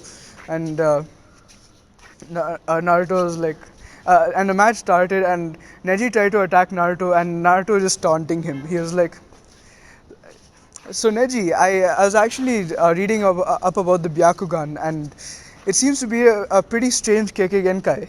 And Neji was like, what do you mean? How dare you insult the Byakugan? And Naruto was like, so the Byakugan can see through anything, is that right? And Neji was like, yeah, that's right. And Naruto was like, I wonder how your teammate must feel when you spar with her using the Byakugan. And Neji's face went red, and Tenten's did as well. And then Neji was like, I would never. And Naruto was like, shh, it's okay, you can hide your pervy fantasies. After all, we are in a fight. And Neji became so angry, and Naruto tried to land an attack, and Neji just used rotation. And and when Naruto saw this, and he looked pretty surprised. And then Neji was like, "That's my ultimate defense, the rotation." And Naruto was like, the rotation, I see. So are you secretly a stripper, Neji? And Neji was like, what? And then Naruto was like, it makes perfect sense now. So you rotate, and then you protect yourself with chakra so no one can slide money into your clothes. And Neji was like, how dare you make fun of the Hyuga's most famous, most powerful technique? And Naruto was like, anyways, I have a better example for the rotation of the rotation that you can show off at your strip club, Neji. And Neji just charged at Naruto, and Naruto himself rotated, and he was like, fire style, rings of the fox flame, and basically a bright yellow, almost white flame actually came around Naruto in the shape of a ring, and Neji actually had to jump over it. And after that, a second one came, and then he actually had to use rotation to block it because he was actually mid jump, and then he used rotation, and his hands were badly scorched. And out of nowhere, a third one came just as he was finishing his rotation. So Neji couldn't block this one, and he got badly burned. And Naruto was like, "How do you like my jutsu, Neji?" And Neji was like, "How dare you!" And he tried to stand up, and then he went to attack Naruto with a gentle fist, and Naruto just let him because he had another secret up his sleeve. And Neji was like, "You're in my field of divination, Naruto." And Naruto was like, an interesting combination, an astrologer and a stripper. And everyone was like laughing in the stadium, and Neji was like absolutely getting humiliated. And basically, um, Naruto, like Neji was like 8 trigrams, 64 palms, and he did the attack on Naruto, and Naruto didn't even flinch. And Neji was like, "How is this possible? You shouldn't even be able to stand." And he was like, "Why does it feel like my chakra is getting drained away?" And Naruto basically flared his chakra to show Neji the seals that he placed on his chakra points. And he was like, "I had Hinata point out all of my chakra points for me so that I could place seals on them. Anytime the chakra gets pushed into my chakra points from an external source, they absorb the chakra and add it to my own reserves. Isn't that cool, Neji?" And Neji was like, "You had a counter to my Byakugan all this time?" And Hiyashi was watching this fight, and he was like, "That boy, he's truly a genius. I doubt whether any of the Hyuga can take him on." And of course, Naruto easily beats Neji in Taijutsu now, and Neji just falls unconscious, and the proctor pronounces Naruto as the winner. And Neji is carried out of the stadium with on a stretcher because he got pretty severely injured. And like a few moments later, he actually woke up to see Naruto sitting beside him. And just before he has that little talk with Hiyashi, and and he looks at Naruto, and he's like, "Are you here to humiliate me again and humiliate my clan?" And Naruto's like, "No, Neji, I simply want to ask you a question." And Neji was like, and just signaling for Naruto to go ahead. And Naruto was like, why do you so staunchly believe that fate decides everything?" And Neji gave his entire story with the Hyuga clan and all that, and Naruto felt pretty bad about it. And he still gave Neji his same talk no jutsu, but this time he was in the hospital. And you know all of that went the same way. So, anyways, while this is happening, Kankuro forfeited, and next it was Sakura versus Dosu. So basically, um, during this 1 month, Sakura actually trained a lot in Genjutsu under Kurenai. So yeah, she knew a few B rank Genjutsus, and they were pretty strong. So when she went against Dosu, she knew that she couldn't face him head on in a taijutsu contest because uh, Dosu had that sound wave arm thingy. So he would easily overpower her if she got caught with that.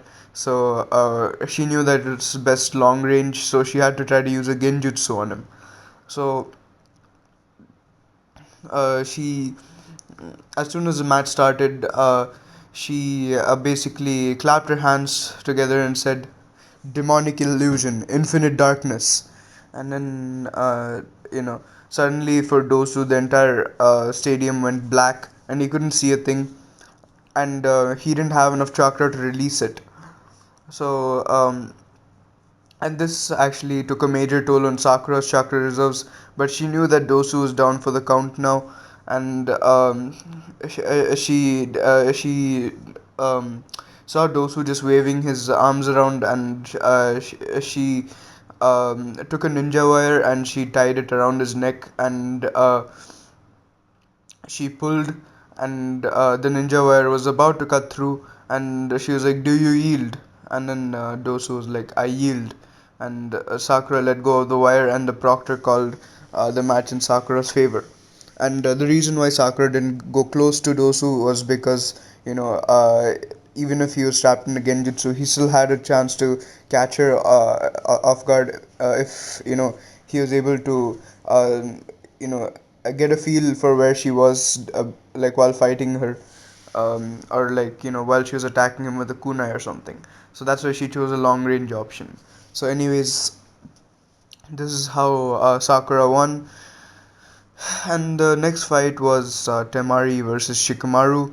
So this match went exactly the same way, and Naruto just came back from the hospital during the like almost near the end of the match between Temari and Shikamaru, and Naruto gave Shikamaru a look, which was like, if you dare give up, I'm gonna beat the shit out of you later. So Shikamaru just gulped and pressed ahead for the win. So this actually led to Shikamaru winning the match, and you know the next match was Gara versus Sasuke, and it was actually postponed because Sasuke didn't make it on time, so that's why it was in the last. And then they were about to disqualify Sasuke, but then Sasuke and Kakashi suddenly appeared in the stadium in a swirl of leaves, and uh, Naruto ran up to them, and he was like, "You were almost late. Sasuke can't get promoted to chunin because of your tardiness." And Kakashi just rubbed the back of his head, and his hair had grown like halfway by now, and he unconsciously like ran his hand over his head, over his hair to make sure it was still there, and Naruto didn't do anything. So Naruto was like, "Don't worry, Kakashi Sensei. I'm not gonna do that to you, since your tardiness didn't really affect me." And Sasuke was like, "So you only care about yourself?" And Naruto was like, "No, I care about you guys too, but then, you know, uh, not for things like this." And Sasuke just chuckled, and he was like, "I don't care if I don't make Chunin. If they want to fight, I'm gonna give them a fight. And then, Naruto, I'll fight you in the finals." Naruto just bumped fists with him and went back to the stadium, and to the stands, and Sasuke and Gaara's fight started, and this went the same way, except it was a lot harder for Gaara to actually take the advantage, and Sasuke's Chidori actually damaged Gaara a lot more because he was actually training a lot harder.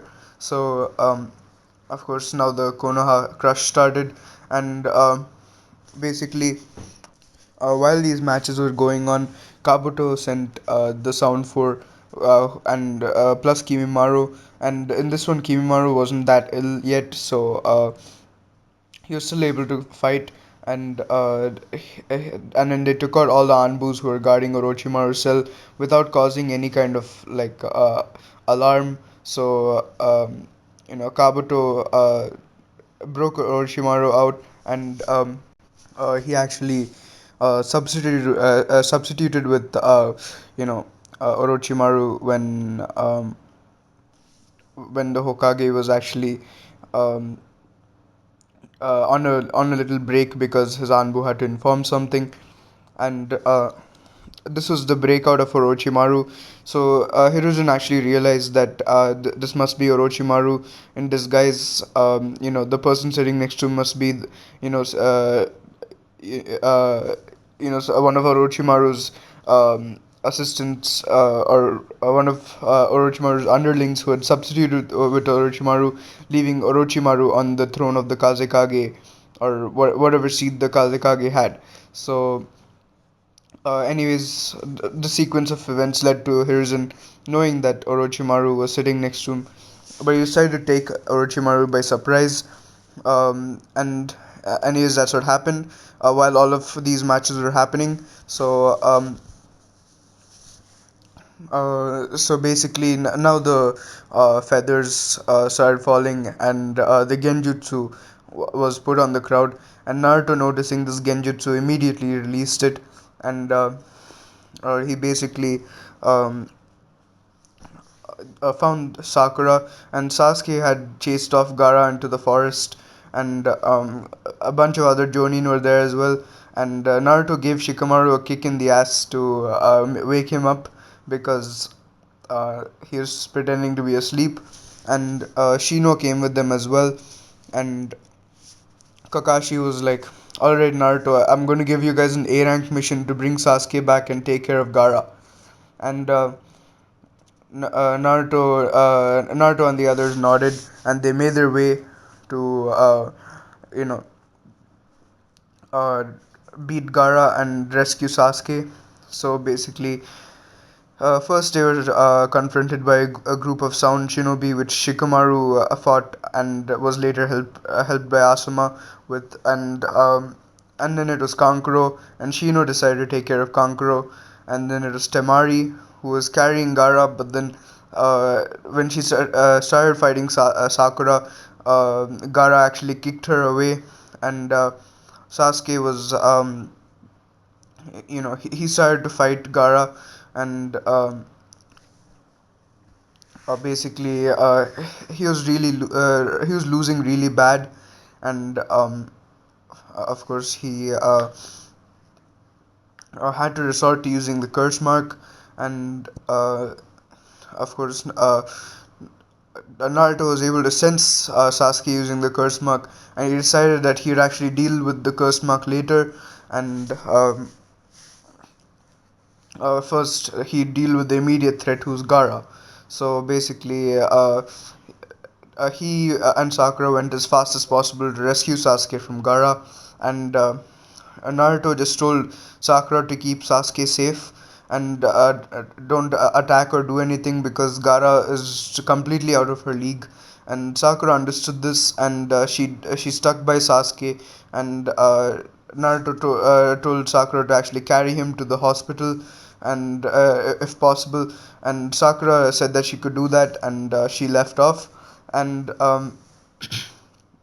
Naruto's like, "Alright, Gaara, I don't have the time to deal with you. The Hokage is under attack now." And Gaara was like, "Mother wants your blood." And he ran towards Naruto, who simply, extended his Uzumaki chakra chains, and and those wrapped around Gaara and suppressed his, you know, uh, Shokaku chakra, until he wasn't able to use the jutsu, the playing possum jutsu, which allows Shokaku to take control. So then Naruto's like, "All right, I've got you in position now," and light and red chakra, you know formed around each of his five fingers, and this is his own chakra, not the QB's. So Naruto was like, "All right, time to place a seal." So then he used the chains as an anchor to pull himself towards Gara, and he slammed his fingers into Gara's stomach, and Gara screamed, and Naruto turned his fingers, you know, uh, and basically was like five element seal, and Gara became unconscious, and all of Shikaku's sand peeled off him, and only leaving his own sand, which his mother's Kekkei Genkai gave him. So his mother love basically whatever. So Naruto just carried Gaara back to Konoha, and he put him in a hospital, and he was like he should be okay soon. And he just ran as quickly as he could to the Hokage, and he saw the four violet flames formation. And he knew that it would be impossible for someone who doesn't know about sealing jutsu like him to get into. So Naruto walked up to the so he ran up to the barrier. So then he quickly started weaving hand seals, and he wove like a couple dozen hand seals before he placed his hand on the barrier, and he went straight through. And Orochimaru was like, "How did you do that? That barrier is impossible to break through." And Naruto was like, "Not for an Uzumaki." "So you remember the little gift I gave you, huh, Orochimaru?" And Orochimaru was like, "That's my line. How dare you?" And he's about to summon the first two Hokage, and Naruto just held up his hands in a his hand in a half tiger hand seal, one-handed tiger hand seal. And Orochimaru felt a huge amount of pain on his neck, where Naruto gave him his own curse mark. And Orochimaru fell to his knees and collapsed. And uh, the sound four were like, "Orochimaru-sama," and Naruto was like, "No, no, no, you aren't going anywhere." And but they quickly undid the four violet flames formation. And Naruto, it took a lot out of Naruto to first fight Neji, then restrain a whole tailed beast, apply a five finger seal, and also break through the four violet flames formation, and effectively use the curse mark he gave Orochimaru. So he was actually too tired to run after the Sound Shinobi, but then they actually rescued Orochimaru and managed to leave. So basically, Naruto was like, "Lord Hokage, are you alright?" And Hiruzen was like, "I'm alright, Naruto. Thank you for coming to save me. I don't know if I would have made it without you." And Naruto was like, uh, "You're welcome, Lord Hokage." And Hiruzen was like, "How did you manage to give Orochimaru the curse mark?" And Naruto was like, "Well, that's a story for later." And Hiruzen was like, uh, "I'm the Hokage. You must tell me how you managed to do this." And Naruto was like, "Since it's not an official mission, I don't really have to tell you, so you don't have the right to ask me." And the Hokage was like, "Ah, so I see you've been studying the laws of Konoha well, Naruto." And Naruto was like, "Of course I did. Of course I have been." And Hiruzen was like, "So I believe I know your dream now." And Naruto was like, "I never told you my dream." And Hiruzen was like, "Yeah, but then I can guess. It's to become Hokage, is it not?" And Naruto just smiled, and he was like, he nodded. And basically, Hiruzen was like, "I'm sure you'll make a great Hokage one day."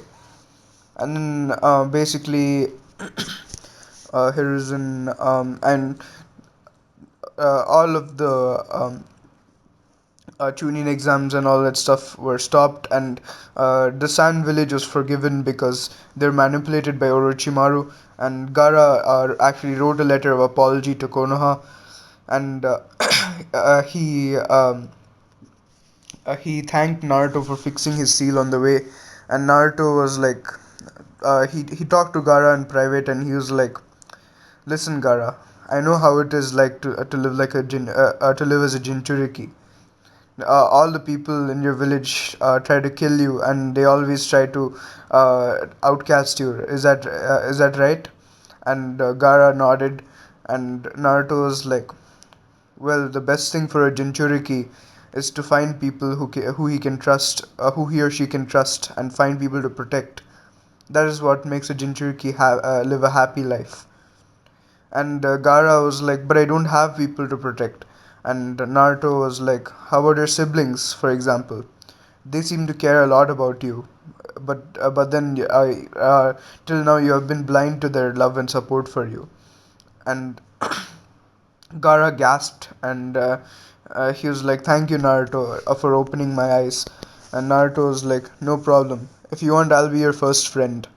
And Gara gave Naruto a true smile, like not just like uh, a fake smile that he gives to new people he meets. He gave him a true smile, and he was like, I'd be happy to I'd be happy to be your friend, Naruto." And Naruto smiled at him, and they both shook hands, and Gara left, and he was like, I hope I can one day be more like you, Uzumaki Naruto." And that's it for Gara. And anyways, uh, the Hokage actually invited all of the Genin uh, who participated from the Leaf Village into his office, and he was like, I've called you to give you all feedback about your performance in the tuning exams and for your promotions." And Kiba was like, "So we're all gonna get promoted?" And Hiruzen laughed, and he was like, "No, Kiba.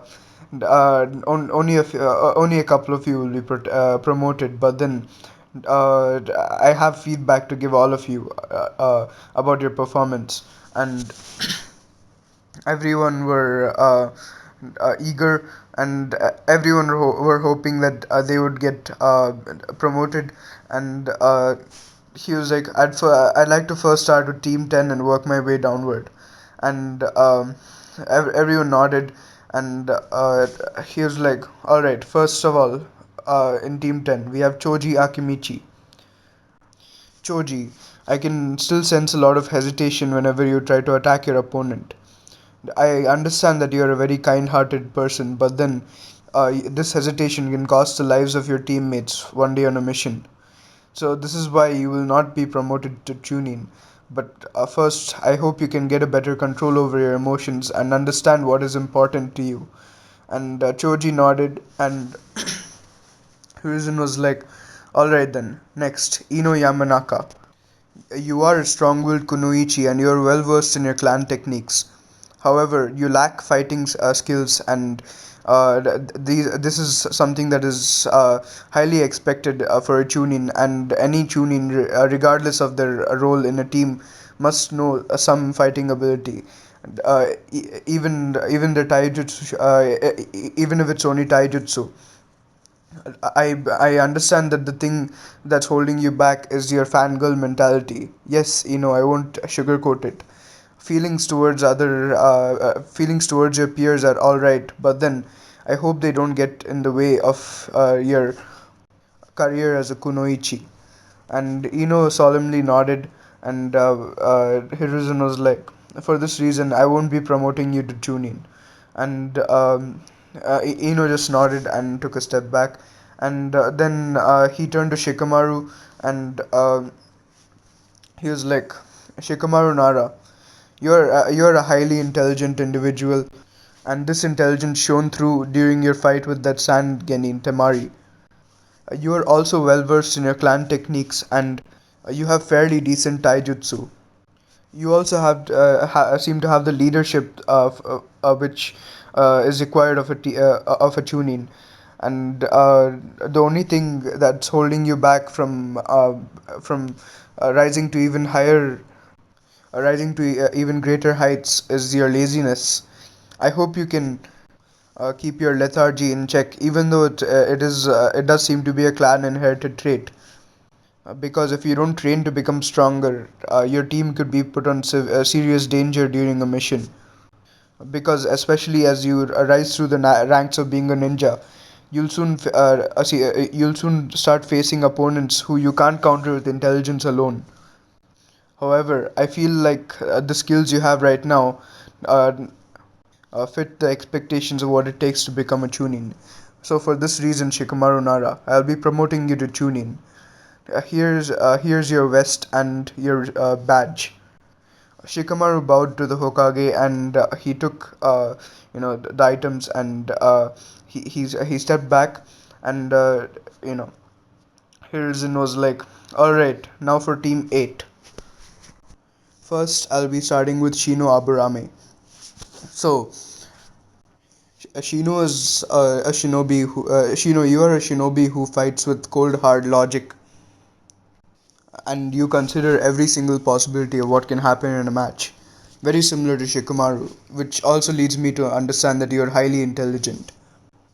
You're also well versed in your clan's use of insects, and you seem to have the creativity with your jutsu that are seen in chunin.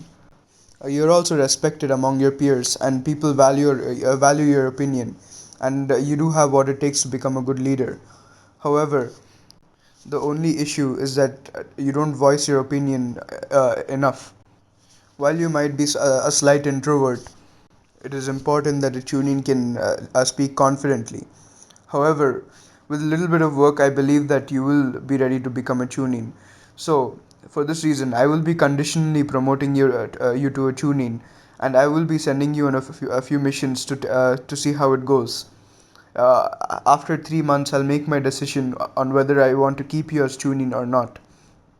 And he was like, "Here are your chunin vest and your badge."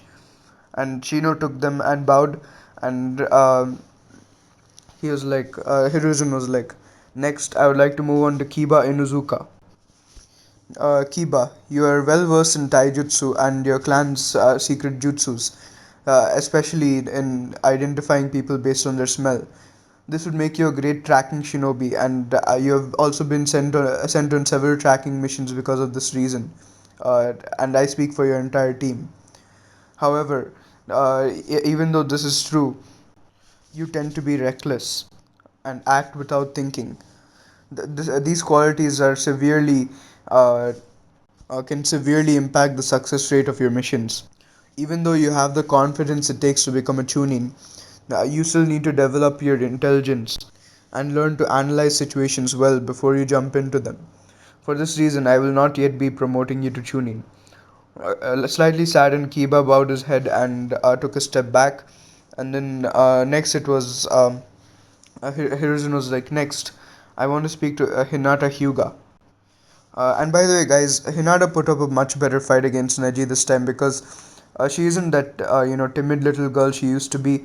Because our friendship with Naruto, and Naruto actually helped train her, and she became really strong. But she was just not on Neji's level yet.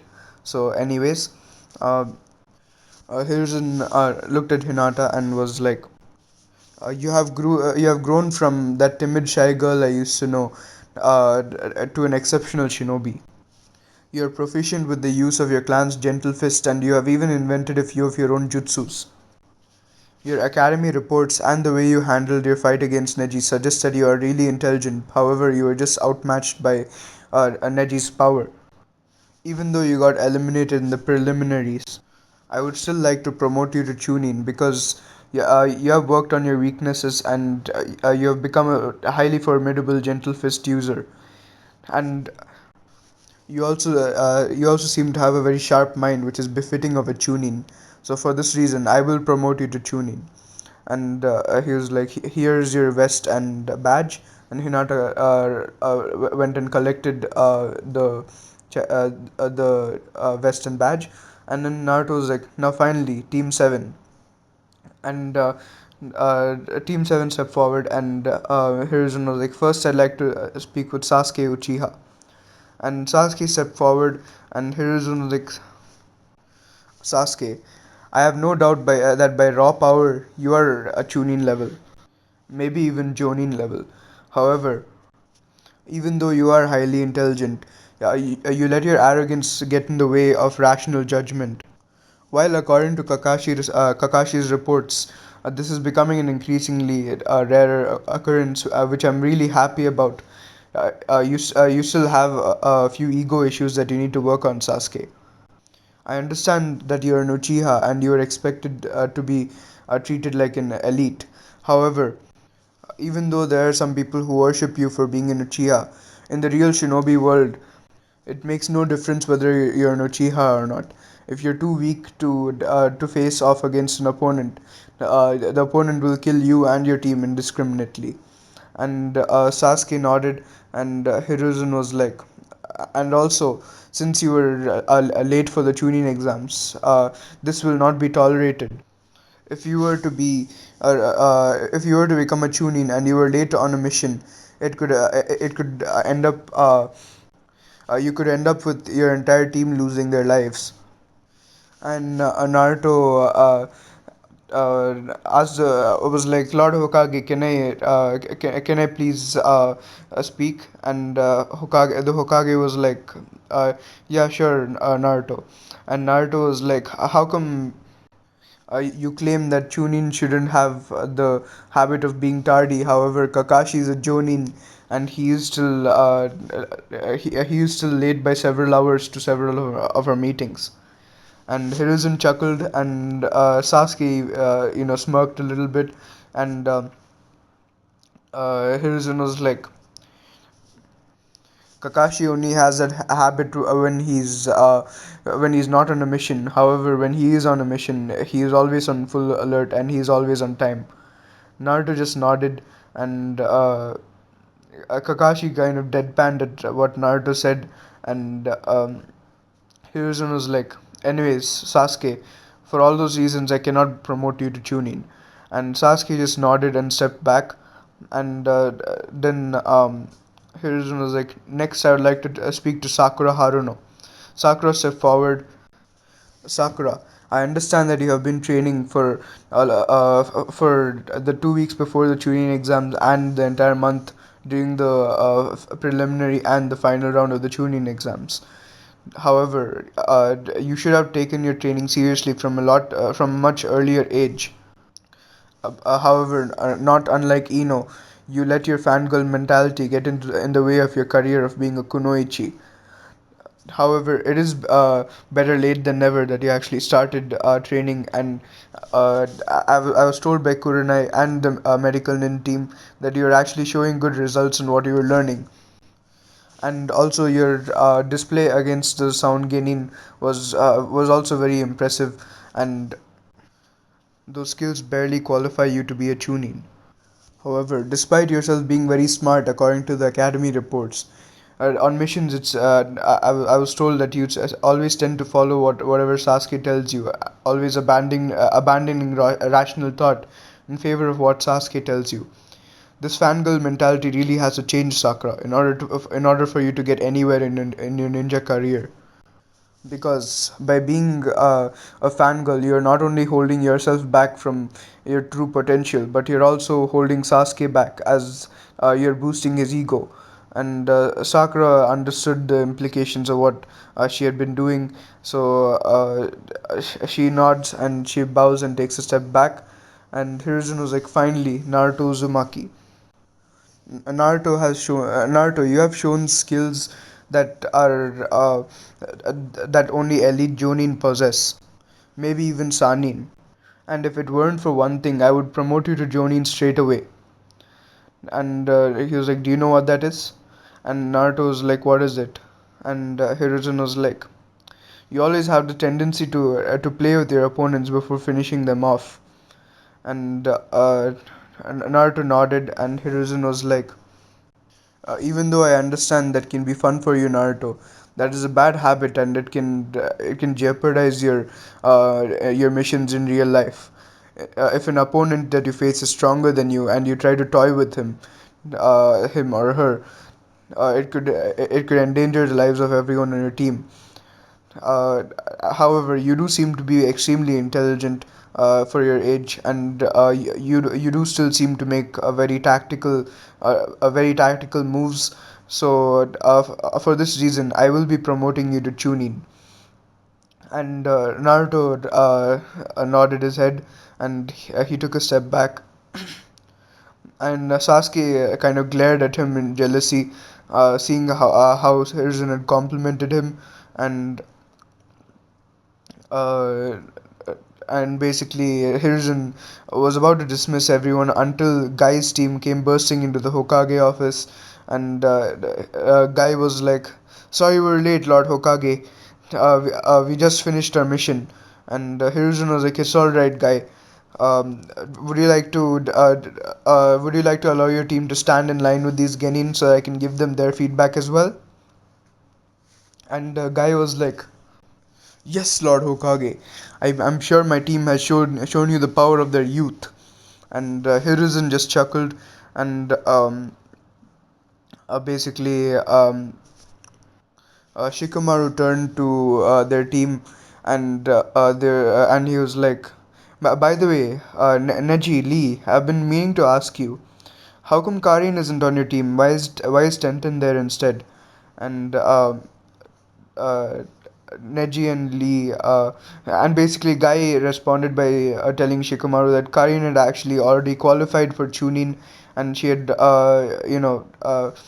gotten the rank of chunin in the last chunin exams that were held, while Neji and Lee actually failed. So they were fortunate enough to get Tenten as a third team member. So Shikamaru was like, Naruto, you didn't tell us that Karin was already a chunin. And Naruto was like, well, you didn't ask me. And Shikamaru and all of Naruto's friends just deadpanned. And basically, um, Hiruzen was like, anyways, if all of that is done, I'd like to start giving the feedback. And Guy's team nodded, and the Hokage was like, Lee, even though you had no talent in ninjutsu or genjutsu, and you had very little ability in taijutsu, you have worked extremely hard to surpass your limits and become a complete master of taijutsu, just like your sensei. I also greatly admire your overly enthusiastic attitude, despite the harsh life that you have lived. And Lee nodded, and Hiruzen was like, however, you do have one issue. Despite the fact that you do have the intelligence required to be a chunin, even though you're not intelligent as intelligent as some of the other genin here, uh, the only thing that's holding you back from becoming a chunin is that you don't know when to quit. You're an extremely reckless shinobi, and it could endanger your team on missions if you decide to continue a dangerous mission that your team is not capable of doing without requesting for backup. And Lee nodded at this, and Hiruzen was like, for this reason, Lee, I cannot promote you to Chunin.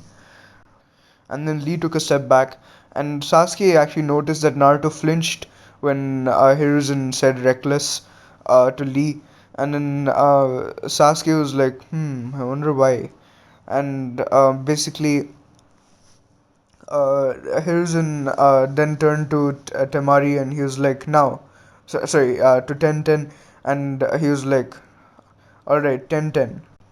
You are very um, skillful in the art of using and throwing weapons. However, you must understand that shinobi of higher levels will not be hit by projectiles. So you have to work on your ninjutsu and your taijutsu. And if you have any kind of proficiency in genjutsu or medical ninjutsu, you can provide support to your team. You also seem to possess the fangirl mentality that Sakura and Ino have. And I understand that you're attracted to Neji. However, you same as I told Ino and Sakura, you must not let that get in the way of your kunoichi career. Tenten nodded and stepped back, and Hiruzen was like, for this reason, Tenten, I cannot promote you to Chunin.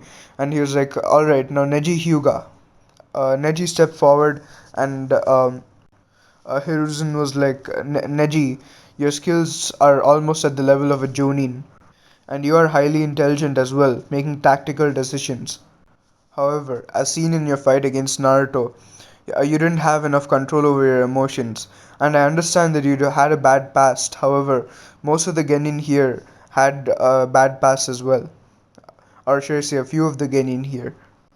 You should learn to let go of the past and start living in the present, otherwise, it will only hold you back from becoming a better shinobi.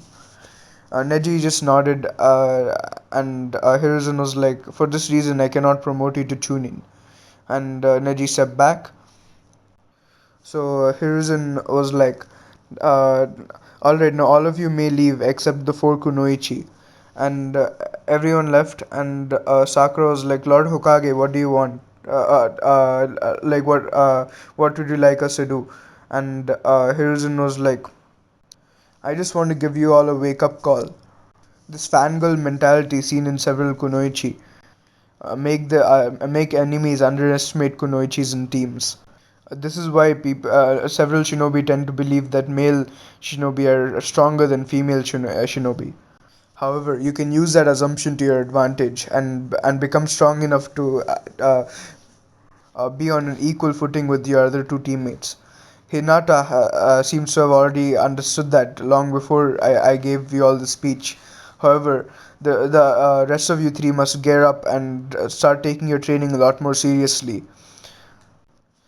I don't mind if you make time for your love interests. However, don't waste your time over that. And all of them got a lot of determination, and they were like, all right, Lord Hokage, we won't disappoint you. And Hiruzen just smiled and they left. And Hiruzen thought to himself, God, I'm fucking old. I really need to retire. And basically he sent for Jiraiya, and Jiraiya came, and Hiruzen was like, hey Jiraiya, I know that you might be averse to this, however, I would like you to become the fifth Hokage.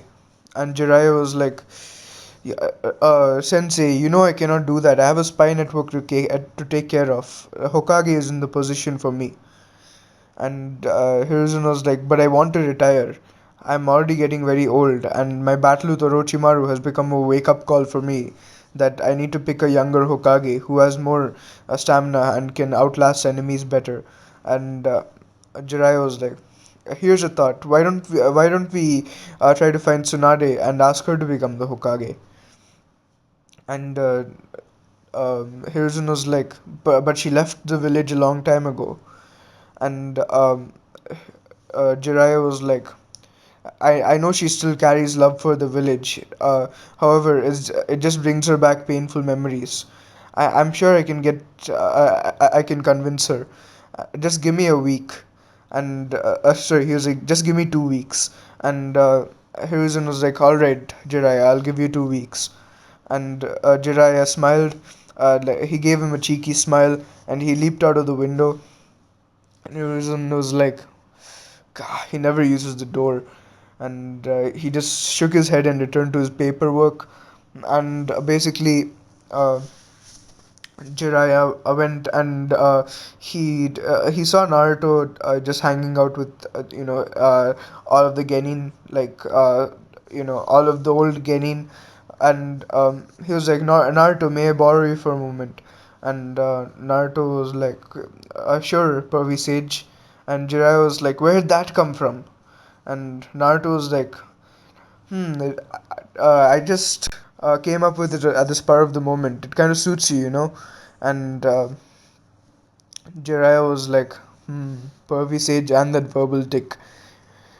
It seems he has inherited some of Kushina as well.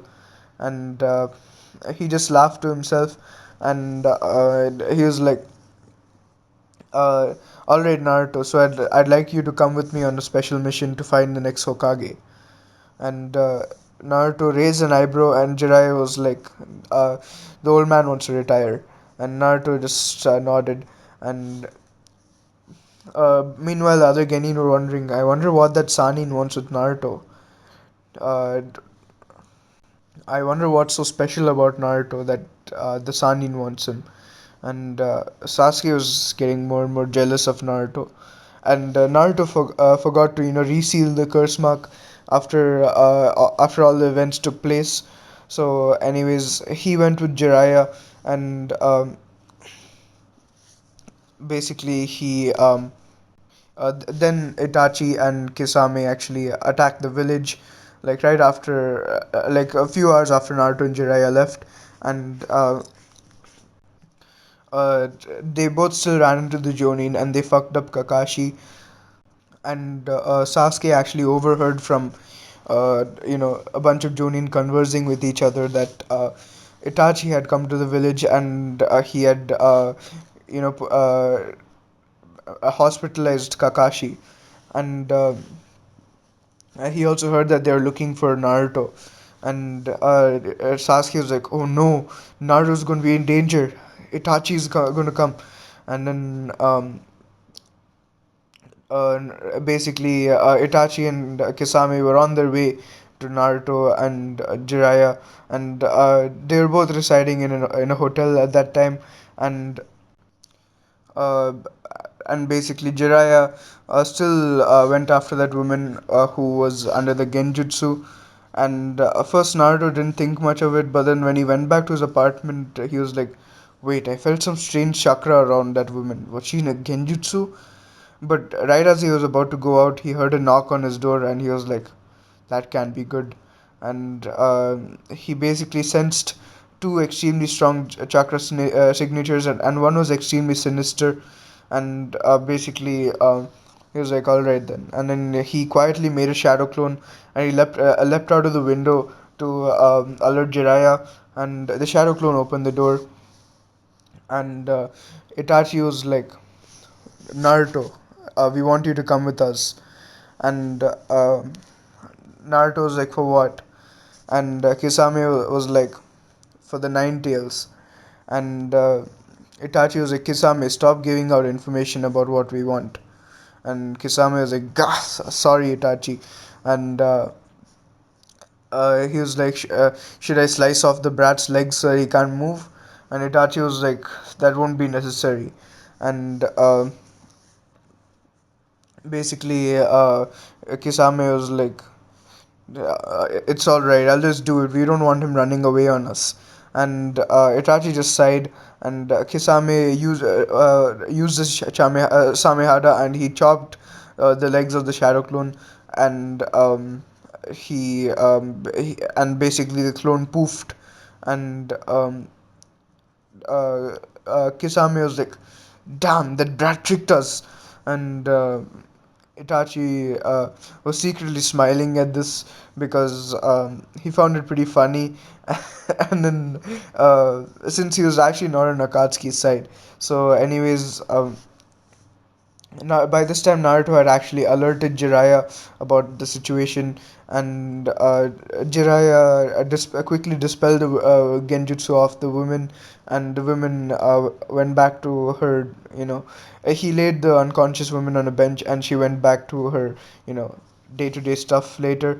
So, anyways, Jiraiya and Naruto continued walking, and they were like, "Damn, we lost her chance." And meanwhile, as they were following Jiraiya and Naruto, Sasuke actually ran into them. And by the way, since they were masking their presence, it was actually um, uh, Jiraiya and Naruto couldn't actually sense them, and they were suppressing their chakra, so he wasn't able to sense their signatures. So, anyways, uh, Sasuke actually uh, finds his brother, and he was like, "Itachi, I waited so long to kill you." And Itachi was like, "Foolish little brother, I'm not here for you, I'm here for the Nine Tails." And Sasuke was like, "I'll kill you!" And he charged up his Chidori, and then Naruto suddenly felt the spike in chakra, and he looked around, and he went in the direction where he was sensing, and he was like, "Jiraiya Sensei, follow me." And Jiraiya knew that in serious situations Naruto would call him Jiraiya Sensei, and when the situation wasn't serious he'd call him Pervy Sage. So Jiraiya followed Naruto because Naruto was being serious right now, and they went and saw Sasuke, and they saw him just in time to see Itachi breaking his wrist.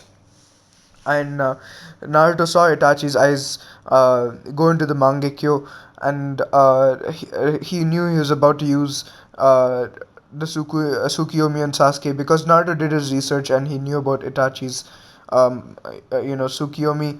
And he basically went in front of Sasuke and he took the Tsukiyomi, and instead he became trapped in Itachi's Genjutsu world.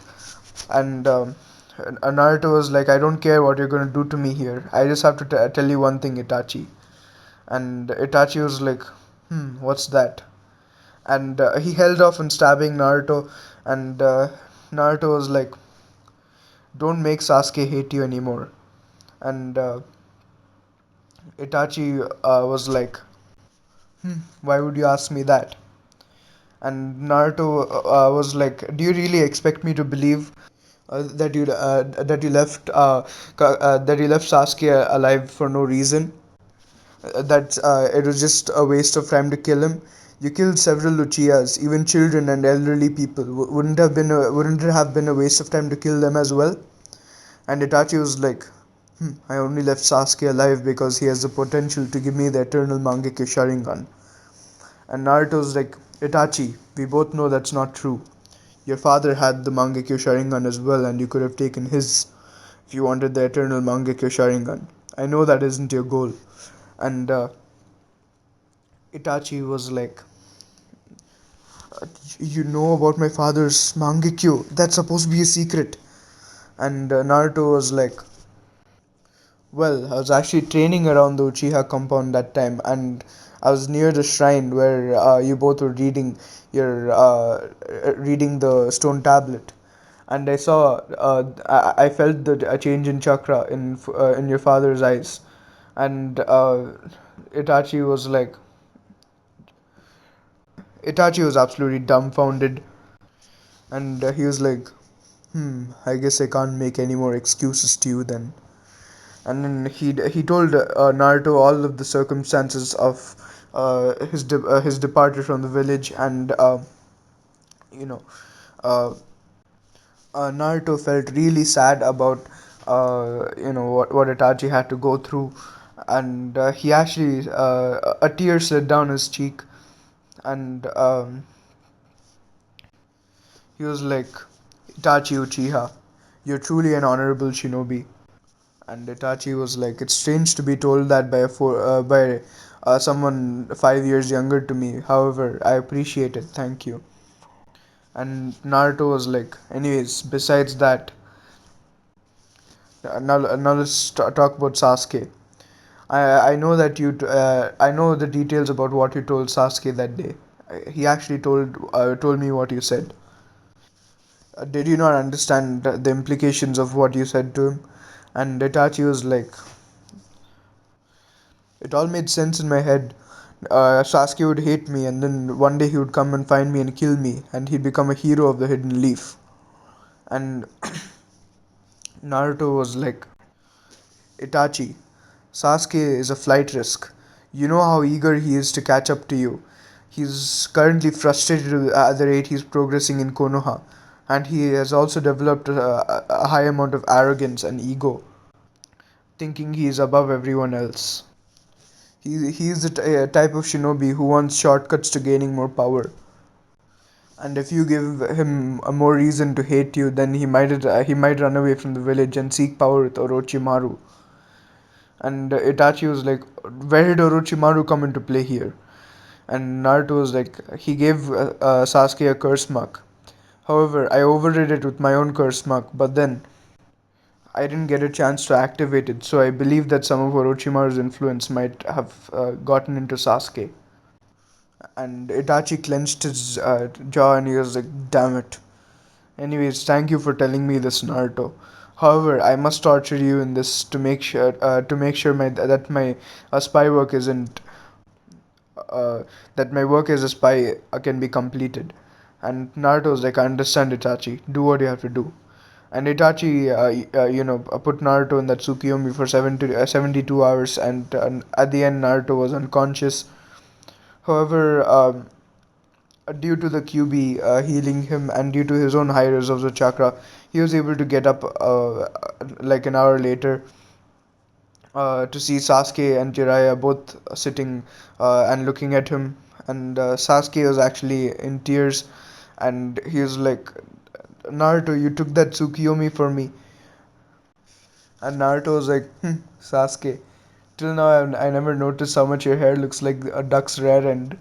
And Sasuke got pretty pissed, and He was like, "You bastard! You made me worry about you, and then afterwards you do this." And Naruto was like, "Sorry, Sasuke, I just couldn't resist."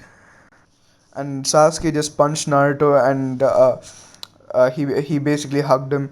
And this was like a brotherly hug. It wasn't like, some relationship kind of hug. I don't get sus guys.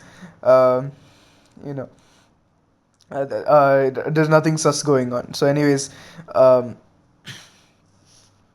uh, Sasuke was like, are you okay after my brother's jutsu?" And by the way, Naruto and Itachi agreed that it was best that Sasuke wasn't told the truth about Itachi yet, because it might make him turn on the village, since he is still young and impressionable, and the truth might make Sasuke actually go rogue. And then Naruto just smiled at Sasuke, and he was like, "Anyways, Sasuke, do you want to come with us on the mission to find the next Hokage?" And Sasuke was like, "I'd be happy to." And Naruto was like, one second, just before we go." And he made a half tiger seal on to activate the curse seal that he put, and the curse seal was connected to Orochimaru's curse seal, not Sasuke. So of course, Naruto managed to subdue the curse seal's influence for now, and and they all went to find Tsunade. And when they found Tsunade, Naruto and Sasuke were not at all impressed to see her, you know, pretty much sloshed. And Jiraiya was like, "Tsunade?" And Tsunade was like, "Jiraiya?" And then, they both had their meeting. And Jiraiya was like, "How have you been, Tsunade?" And Tsunade was like, "I've been well, Jiraiya, but get to the point. What do you want?" And Jiraiya was like, his voice turned serious, and he was like, "We want you to become the next Hokage." And Tsunade was like, "Why would I want to become a Hokage?" Naruto just raised an eyebrow, and Jiraiya was like, "Why do you not want to be a Hokage?" And Tsunade was like, "As if I'd go to that wretched village again. All the Hokages except the third Hokage, our sensei, had the history of dying for the village. I'm not interested in wasting my life like that." And Naruto was like, "I see. Clearly, you're not wasting your life sitting here in this bar and getting sloshed." And Tsunade was like, "How dare you speak to me like that, brat?" And Naruto was like, "So, Tsunade, you have let the title of Sanin go to your head, have you? If I were you, I'd be ashamed. I'm sure that the Hokage would hate being associated with someone like you." And Tsunade is like, "How dare you?" And Naruto was like, "Think about it in their shoes for a second. If you are a shinobi who's willing to sacrifice themselves for something greater to protect, would you like to be associated with someone who gets drunk on a regular basis and uh, gambles all her money away until she has to borrow again?" And Tsunade was like, "I just had about enough of you, brat." And she raised her fist to punch Naruto, and Naruto was like, "There's one more point I have to add. I understand that your title of Sanin led to you being given privileges of traveling outside the um, village in the leaves, even if it wasn't on an official mission or if it wasn't approved by the Hokage. However, this is only if the work that you do benefits the village in some way. Jiraiya has a spy network, uh, which is a great source of intel for the village. Orochimaru has become a rogue shinobi and a missing nin of the Leaf Village. You, similar to Orochimaru, have done nothing good for the Leaf Village in the last in more than a decade. So I could discuss the possibility of you being labeled as a missing nin of Konoha with the Hokage." And Tsunade was like, she for the first time in this conversation she actually looked scared, and she was like, "You wouldn't." And Naruto was like, "Try me."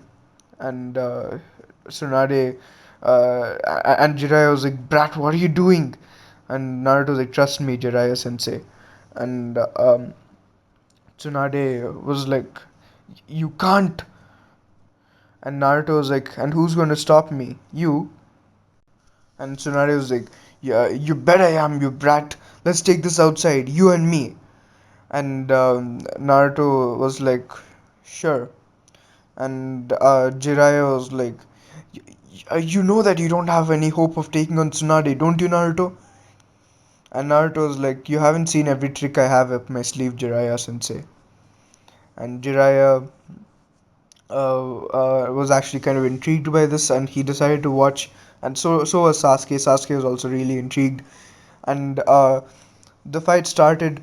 And Tsunade was punching Naruto. Naruto, like she was about to punch Naruto. Naruto could sense the chakra behind her punch, and then he was like, "If I get hit with one of those, I'm dead." And by the way, this time Tsunade didn't agree to that one finger thing, because she knew that if Naruto was this intelligent, he must have something to show for his actual skill. So she decided to not try to bet anything on it. So anyways, uh, she basically continued trying to punch, but then Naruto was like, water style, water shockwave, and he expelled like a bunch of water from his mouth, and it was murky. So Tsunade was like a little bit of the water actually touched Tsunade when she dodged, and she stood there sealed in place. And Tsunade was like, uh, why is that water so murky, and how come I'm stuck in this place? And Naruto was like, if you look closer, you'll be able to see that the water isn't actually murky. It's actually tiny seals that I placed in the water. And Tsunade was like, this boy is a genius. Like, she was thinking this to herself. And she tried to flare her chakra and escape, but she couldn't. So she activated her Byakugo seal, and she basically ripped herself out of the seal. And Naruto was like, you're a pretty formidable opponent. However, so then, right as Tsunade was charging at him, adamantine chains came out of his back and wrapped themselves around Tsunade. And Tsunade was like, "You have," and Naruto was just smirked at her. And as she tried to move her hands, the sharp ends of the chains actually pierced into her wrists, making her shriek in pain. And Sasuke was like, "Naruto, why are you hurting the future Hokage?" And Naruto was like, "It's okay. I know what that seal does. The moment I remove these chains, her arms will instantly heal." And Sasuke just nodded, and Tsunade was like, You're aware of the seal?" And Naruto was like, "Of course, I'm an Uzumaki. I did my studies." And Tsunade was like, "You're an Uzumaki?" And Naruto was like, "Yes, and I understand that you are my long lost relative, the granddaughter of Hashirama Senju and Mito Uzumaki." And Tsunade smiled, and as Naruto released her, she actually hugged Naruto, forgetting about everything that happened in the bar, and because she was just so happy to have a descendant, or not a descendant, like a distant relative. And Tsunade was like, "All right, I'll go with you to become the Hokage. And as a little gift, Naruto, for beating me, I'll give you this necklace." And this used to be the necklace of my grandfather, the first Hokage. Naruto was like, this does, this is a very valuable necklace. Are you sure? And Tsunade was like, yes, I'm sure. I want you to have it. And Naruto was like, that's nice. It'll also improve my ability in sealing. And Tsunade was like, what tells you that? And Naruto was like, this necklace isn't ordinary. It contains a strong sealing jutsu, which is made of the chakra of Hashirama Senju, your grandfather. And Tsunade was like, "How did you get that?" And Naruto was like, "I'm an Uzumaki. I'm a sensory type. Don't you remember?" And Tsunade just smacked her head, and she was like, "Yeah." And then, anyways, um, The day before Tsunade's meeting with Jiraiya, Orochimaru actually showed up, and he asked Tsunade to somehow remove the curse seal from him, and he would resurrect Dan Nawaki, and basically they scared her with blood, and they ran away. And Tsunade told Naruto and the rest about her interaction with Orochimaru and Kabuto, and Naruto and Jiraiya said simultaneously, like, that snake doesn't give up ever, does he? And they both looked at each other and, like, in confusion, as both of them said the same thing. And Tsunade just chuckled, and she was like, you really seem to be your sensei student, Naruto. And Naruto just chuckled, and he was like, but seriously, don't do it. And she was like, I know, first I was enticed by the idea of seeing my brother and my lover again, but then I decided it wasn't worth it, to help someone like Orochimaru. And Naruto's like, besides that, what did he exactly tell you when he said he was going to resurrect Dan and Nawaki? And Tsunade was like, you'll get to see your brother and your lover again.